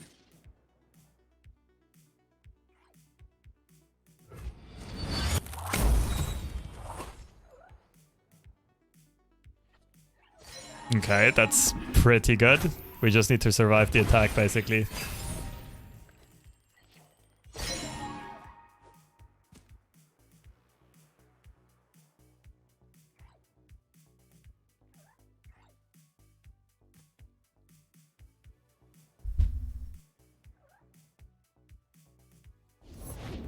Been quite a while, Sarah. Nice. Are- Harder, but I can go ahead and You're prettier when you smile. I just need him as a blocker, right? Yes, but before you do that, what do you do with the rest of the turn? I have 4 mana left. I might as well salvage. Exactly. I think we check out what options we get first, because if we find something like Petty, we can consider playing that instead. Because our main goal this turn is to not die. Okay, so yeah, Petty wouldn't actually be bad here. But let's think about this for a second. He has one more card in hand. If he swings, he sets us down to 1 HP. Mm-hmm. The worst thing would be a Sejuani. I think I like Petty into Swain. Yeah, against Sejuani, we kind of just lose anyway. That's a decent blocker.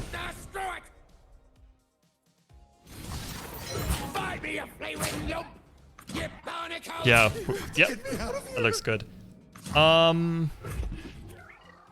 We could even consider Twisted Fate blocking the 3/3, but that's just semantics. That's very minor. Of all the cards he would have in his hand, I think that's... Yeah, it's kind of surprising. Love ya. I wouldn't even really expect him to play that necessarily. Alright, but it looks like we got this game under control now. Yeah, because I can drop Swain, and then his next attack will be much Exactly. worse. And then even on his next attack, if he has to develop in order to make a viable attack, I've got Rex. Yes. But also with just one card, it's very unlikely he can develop something that's threatening us here. So there's no reason not to drop this, right? No, yeah, you just play Leviathan and make the combo do their thing. And then I get a free Ravenous Flock. Hello in chat is saying misplay, play the top deck. I mean, you have a point. Yeah, and turn. There's no reason to do anything. Fire! Such little life.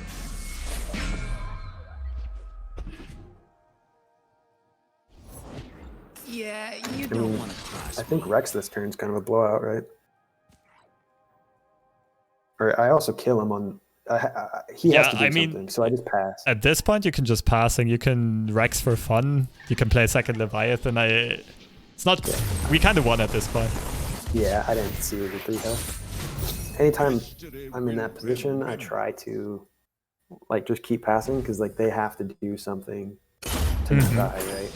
Exactly. That's something I sometimes struggle with as well, but yeah, often in those positions with Leviathan on board, you don't need to do anything. You have the...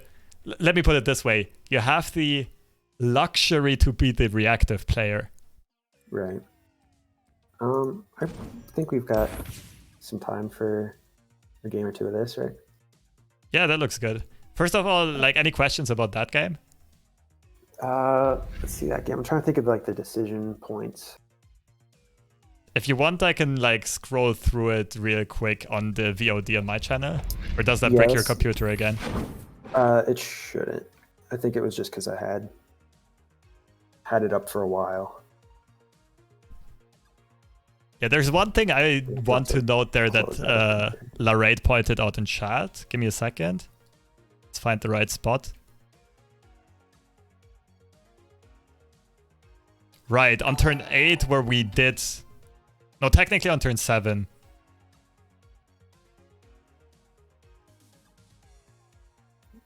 Okay. Can you see this? Yeah.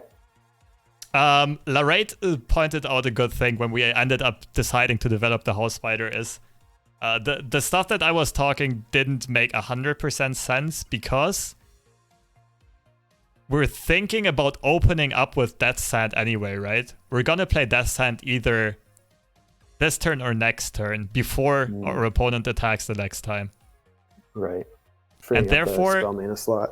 Exactly. If we don't have to develop House Spider, we can just pass and bank the 3 mana and then open up with Death's Hand and then play Twisted Fate for spell mana and still get the 1 additional spell mana. That would have kind of kept us with the option to play Death's Hand into Rex. That's true. And not burn the spell mana. Death's Hand into Rex necessarily won though, right? Because then I'd clear his board, he'd Rex my Rex, have my board cleared. And then I have no blockers and he has a Rex. That's actually a fair point. So this way, I think the trade, when we swung with the Swain and the House Spider, like this trade right here was really important in keeping me alive.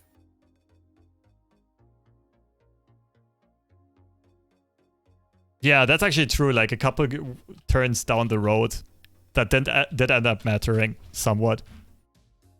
Yeah, that's a tough call to make.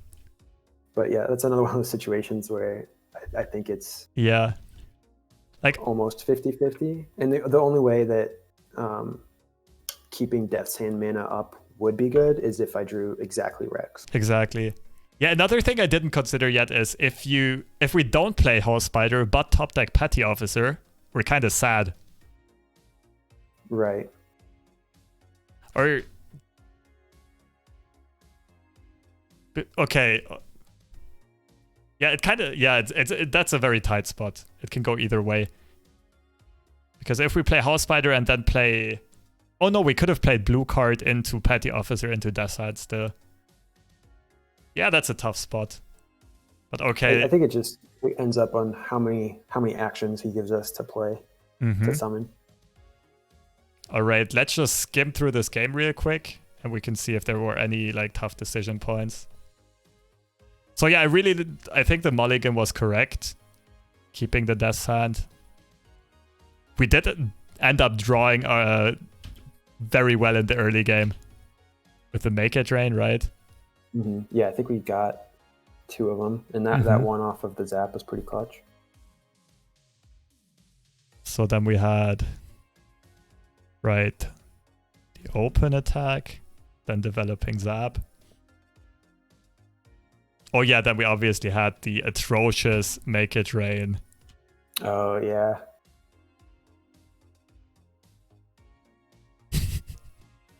I mean, that was literally worst case. Yeah. Okay, this block is... I think we did it correctly. Although our opponent did end up kind of punishing us with the MF's Make It Rain. But even then, that was also the best Make It Rain that he could have gotten.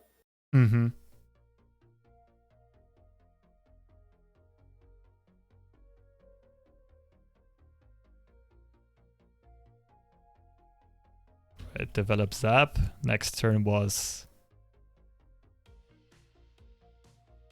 oh yeah, the defensive Fury on MF. Yeah, I think we played this pretty well. Yeah, I think that clearing the MF that turn was pretty pivoting. Yeah. And making him use a Fury defensively, like basically trading a Fury against the Flock. Yeah, because otherwise he would have had that Fury for his Sejuani swing. True. Did he even get a chance to swing with it? I don't think so. We blocked Sejuani with Swain. Right. So he would have cleared our Swain and then done some over-the-top damage. Yeah, that would have been pretty atrocious. Yeah, then we had this interesting spot, and that's all she wrote. Yeah, good game, though. Yeah. All right. Let me boot back up.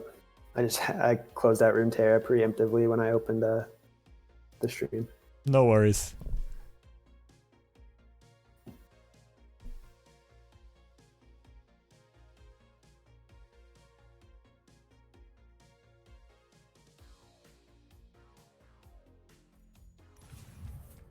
Okay, so I don't know.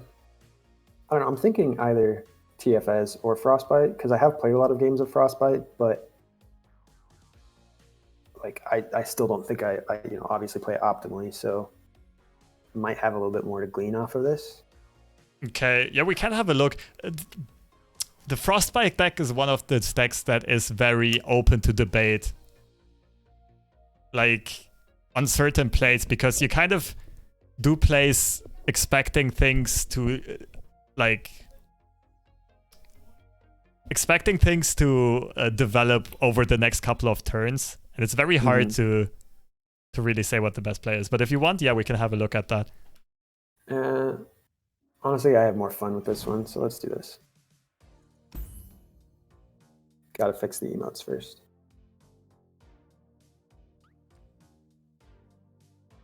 Alright, while you fix emotes, I'll look at a couple questions from chat.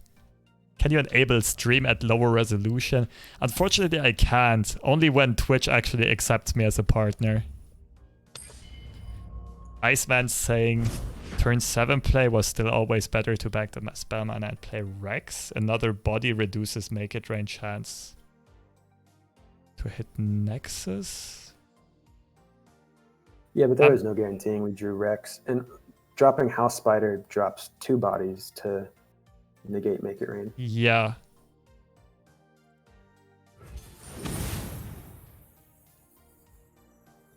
Yeah, I don't... That statement seems to contradict itself. I don't quite understand. Alright. Okay. Oh, good. So we're... Oh, okay. I think we keep this just for the turn 3. If he plays Fiora, we have an answer. Granted, he'll probably have banked mana, but I don't know, what can you do? I think playing Jagged Butcher turn 1, banking turn 2, turn 3, he plays Fiora, and I can play a 5 mana Thermo Beam to counter Elixir. That sounds really good. I think I like this whole hand. Yeah. I'm not sure. Like, I don't know this matchup at all. I'd only consider Mystic Shot. I'm not sure if there's a good use for it, but I don't hate keeping it neither. I think he runs Sentry, but I don't think that's a high value enough target. Yeah, probably kick Mystic Shot, I'd say. Okay. And if he doesn't play Fiora turn 3, then I can Petty Officer. So I'm not familiar enough with this matchup to be able to say if maybe we just never play a minion and kind of just wait for Rex onto Fiora and insta Ezreal level up. I'm not sure if that's ever a strategy. Yeah, I like the open attack. Anytime I've played this matchup, I mean, granted, it's not a very common one. Do I play? I think I keep the mana for Thermo, right? Yeah, it does so. Like, if we keep it with a plan of playing around Elixir of Iron, then we should do that. Okay. Obviously, double Elixir Collapsos, but... in the past, when I've won this matchup, it's been like just beating him down. But I haven't had the opportunity to try it the control route, because usually they run so much protection.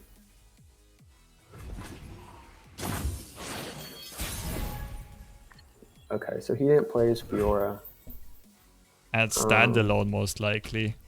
Yeah, which is +3, right?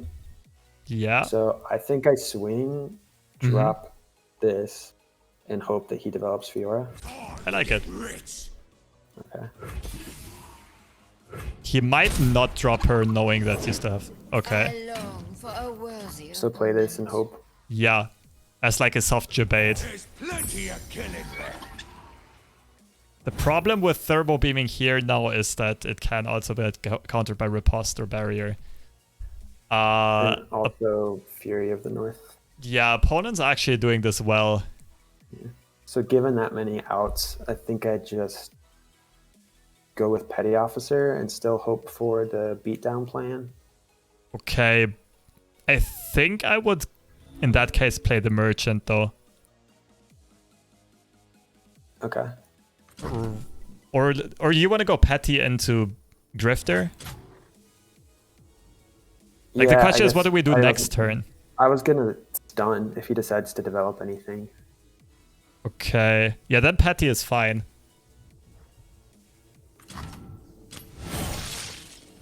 Okay. Yeah, if we go full beatdown, we should probably go Petty. I don't know, this is a hard in uncommon and just bad matchups. Chat's saying Petty with Keg and Mystic Shot. I can't really say I like it too much because our opponent has 1 million mana available. So I think I just take... I mean, I could Mystic Shot my own minion to deny it, but I could always do that later too. Yeah, until your minions get too big. Right now, Mystic Shots is also good for hitting your opponent's Nexus. Okay, so I just skip, right? I think so. Gold card's gonna be really good on offense.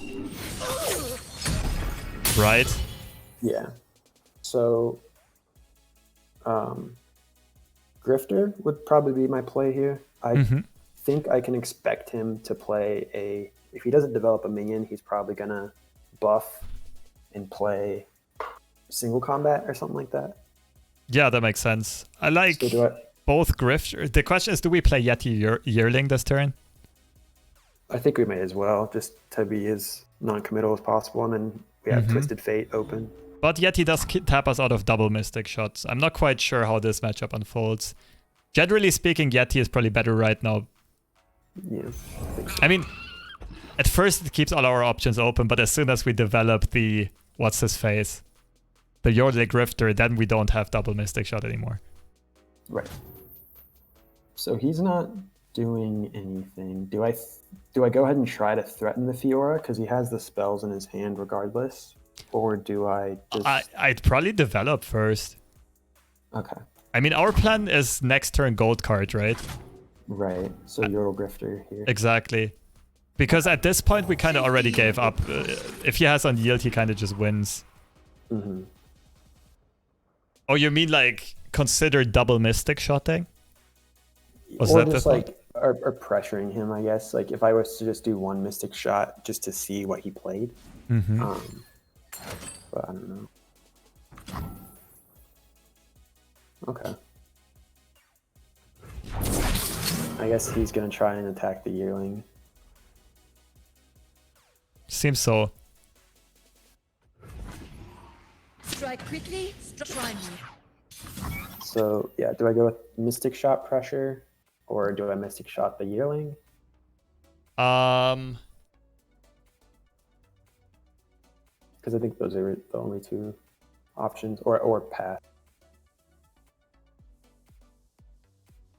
That's actually a good question. Mystic Shotting Yearling might force like Sega Combat or Concerted Strike.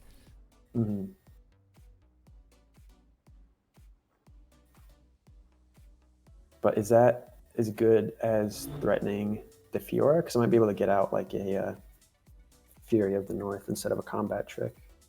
Because a combat, if I Mystic Shot the Fiora, even a single combat or a Radiant or a Concerted Strike would still not save him. Yeah, I'm actually not sure on this one. I'd probably Mystic Shot Fiora intuitively.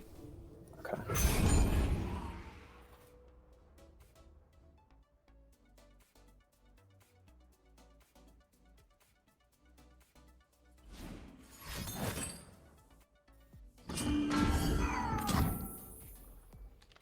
Okay, so we can let this resolve. Buff to 3.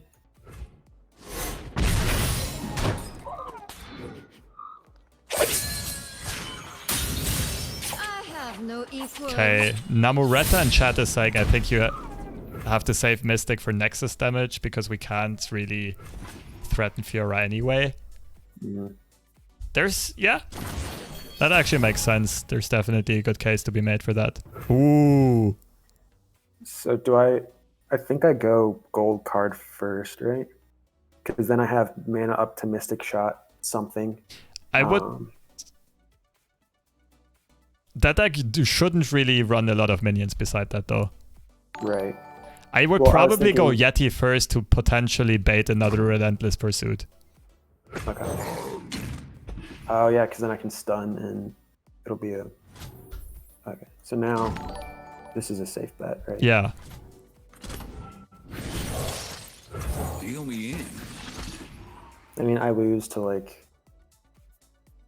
Fury of the North 2 single combats, but what can you do? Yeah, or Concerted Strike plus single combat. No, that doesn't even. Opponent would still need some more protection.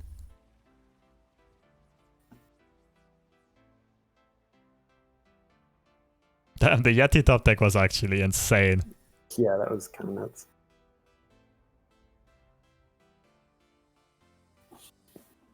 Hesitation's a tell. I mean, that's fine, right? So far it Unless he is. has the two single combats, but if he does single combat, But if he's he probably has... going to go for the lowest health minion, and I can miss Exactly. I was just gonna say. Because he can't single combat 2-3 attack minions. Mm. Unless he has that and a brittle or elixir. Huh. Okay, so we have how much damage? So Looks like lethal to me. 2, 5, 11. Not quite. Wait, Oh, how wait, much do we have missed the aboard? shot. We've got 9, 4, 13 plus, so we got 15 in a And we have orange what? shot. Okay, Exactly. cool. Yeah, kind of. This will be quick.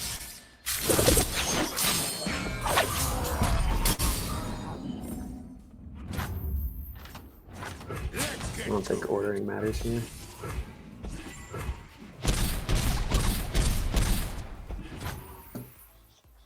I just go for it, right? If he's got Yeah, a we second have to go single for it combat. here this turn. If the turn ends, our opponent has way too many chances to go over the top. Yeah, and single combat doesn't even save him because it would kill the Fiora. Exactly. GG. That was a good one. Beat down achieved. It was in the cards. We drew really well though, gotta say. Yeah. And we kind of It's very changed our nice. game plan midway from keeping thermal beam mana up into full beatdown. Yeah. So I gotta admit, I'm not sure, like, maybe the one Mystic shot was kind of thrown away.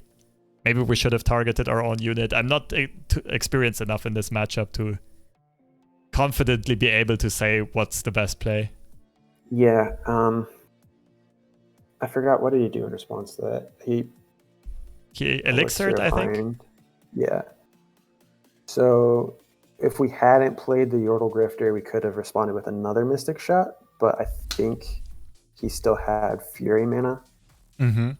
Yeah, maybe just playing the Yearling that turn wasn't optimal. But the Yearling dying also gave us a top deck. Yeah. not that you can count on that, but in this instance it mattered. True. I don't know. That was just a weird game. Yeah, that deck always makes for weird games. Yeah. Let's see. How much time do we have left? Like 10 minutes. We started a little bit after half past. Okay. So you just want to run one more game of this? Yeah, if you want. All right, sounds good.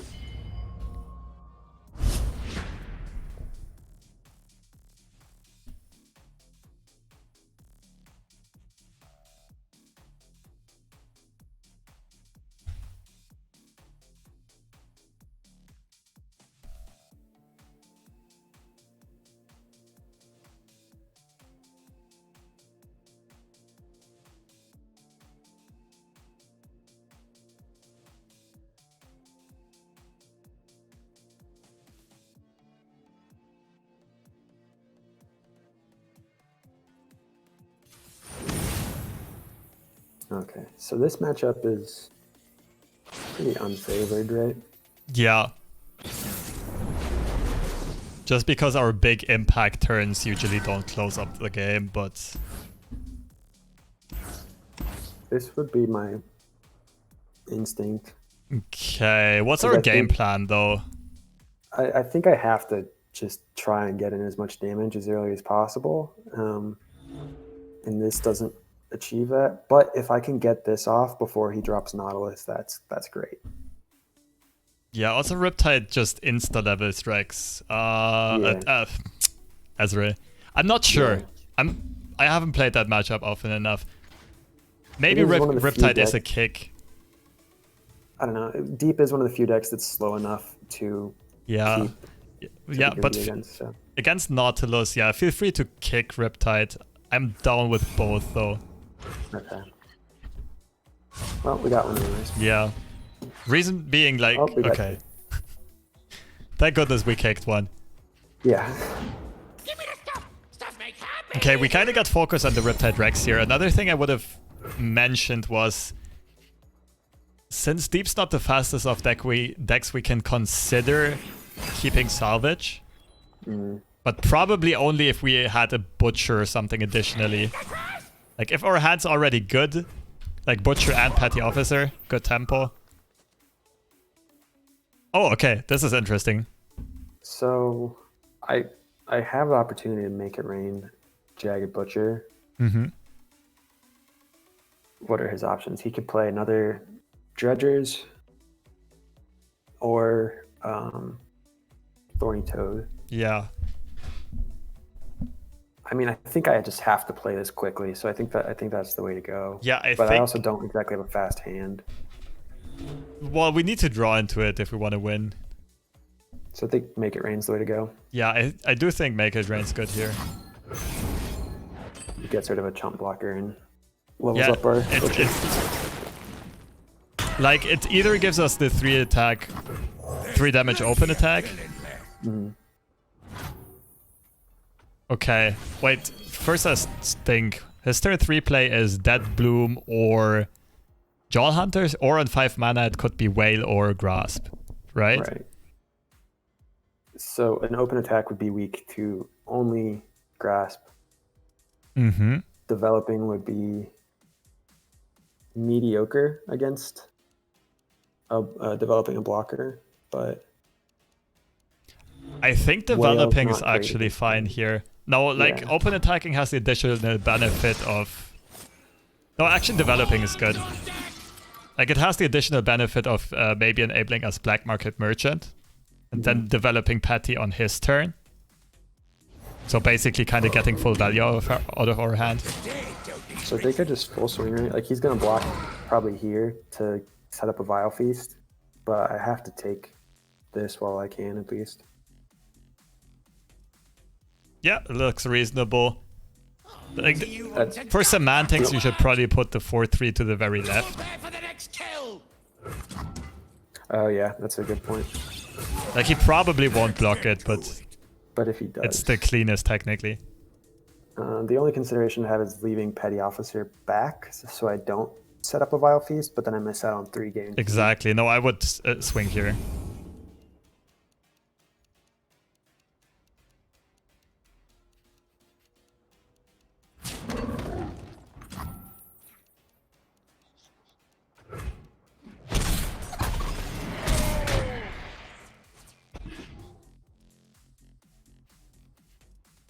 Alright, so let's hope we draw something good. Oh, not that's bad. perfect. So, I mean, this is really our only option, right? Yeah, it also lines up very well into the next turn.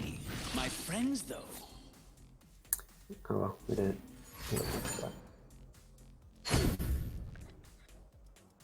Is down a Vile Feast and hit Devour.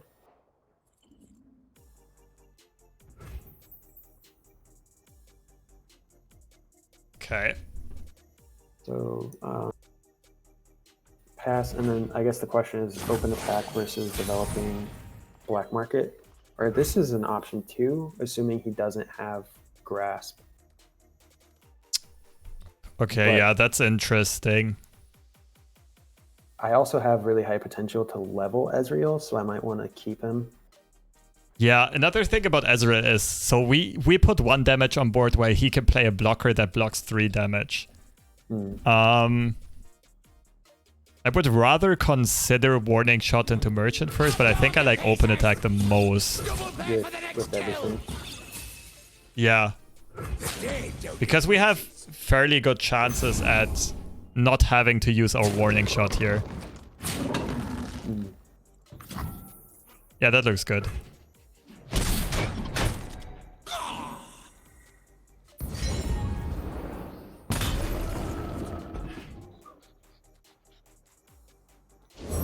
And yeah, I get to save the warning shot for Rex.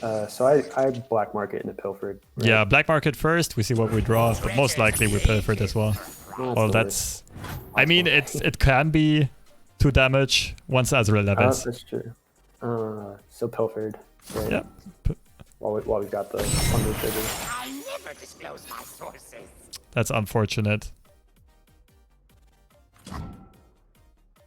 Is there any reason to play this? Like, I guess I think we rather play it next turn.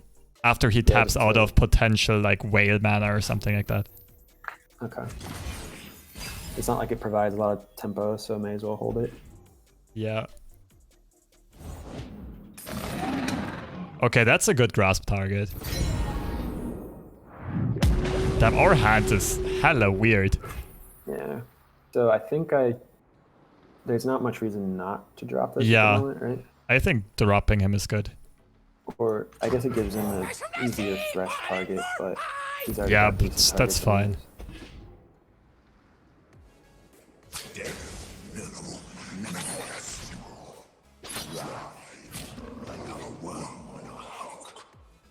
He's already deep, right? Yeah. So I do this to play around Whale, right? Yeah, around Whale and Valfeast. And do I... You can grasp there's no post-combat. Let's see what he does first. I'm surprised by the Toad swing. Toad is just better as a blocker. I don't like grasping our own guy more than grasping that bloom. Yeah.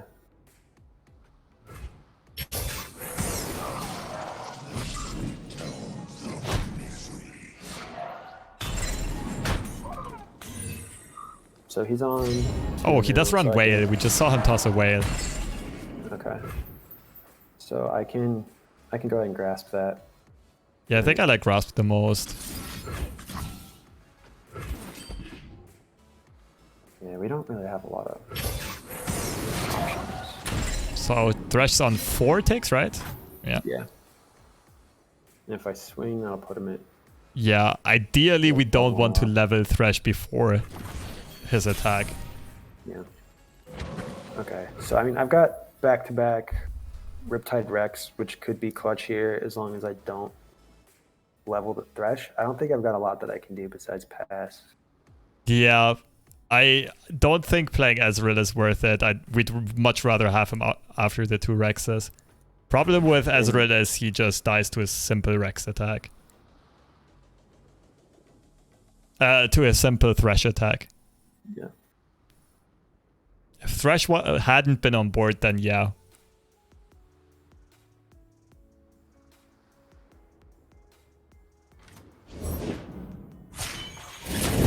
Yeah, that's rough. It'll be hard to punch through this. Yeah, I think Ezreal's... Even then, Ezreal's not great. Yeah, I think we really need Ezreal after he's leveled if we want to close out this game. Yeah.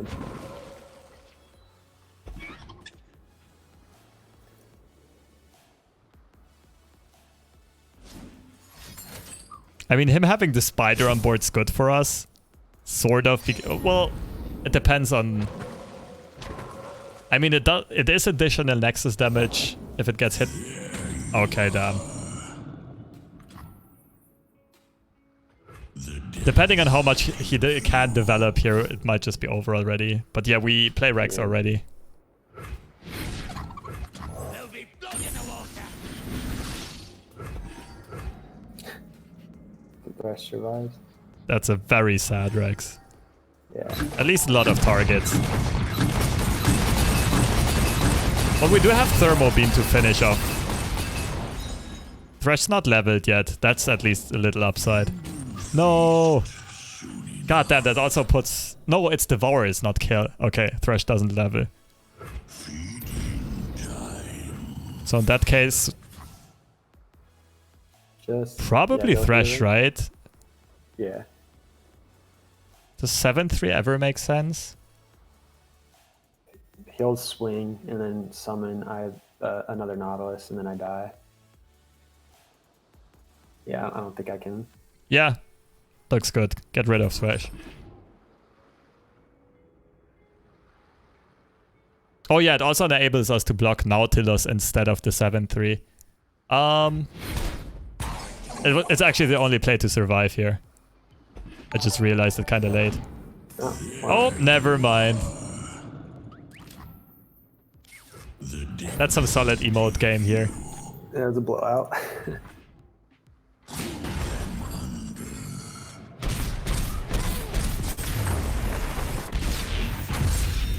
I mean, yeah, the only debate that could have been done here is, do we ever not nab to help him go deep? But I think we don't ever. Like... Yeah, I think we were forced into it with the 3 Rexes. Okay. All GG's nonetheless. Yeah, I appreciate all the insight.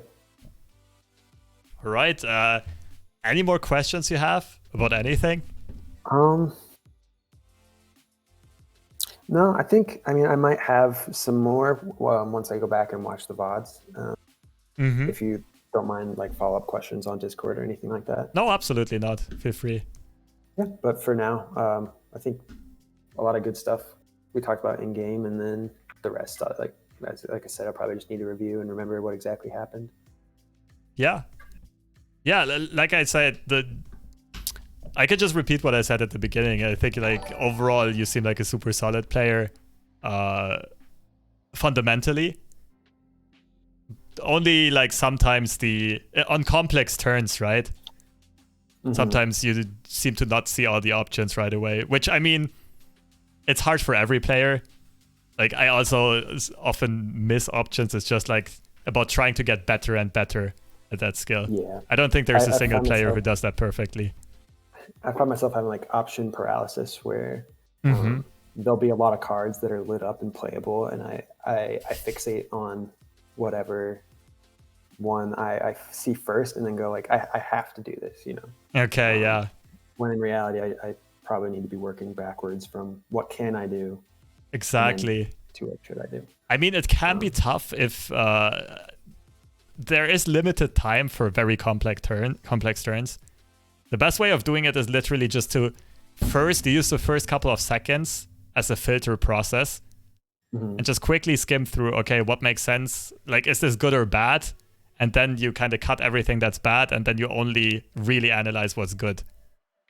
Yeah, like, you discard a lot of options right away. Another good thing that might help is, like, already plan at the end of your opponent's turn.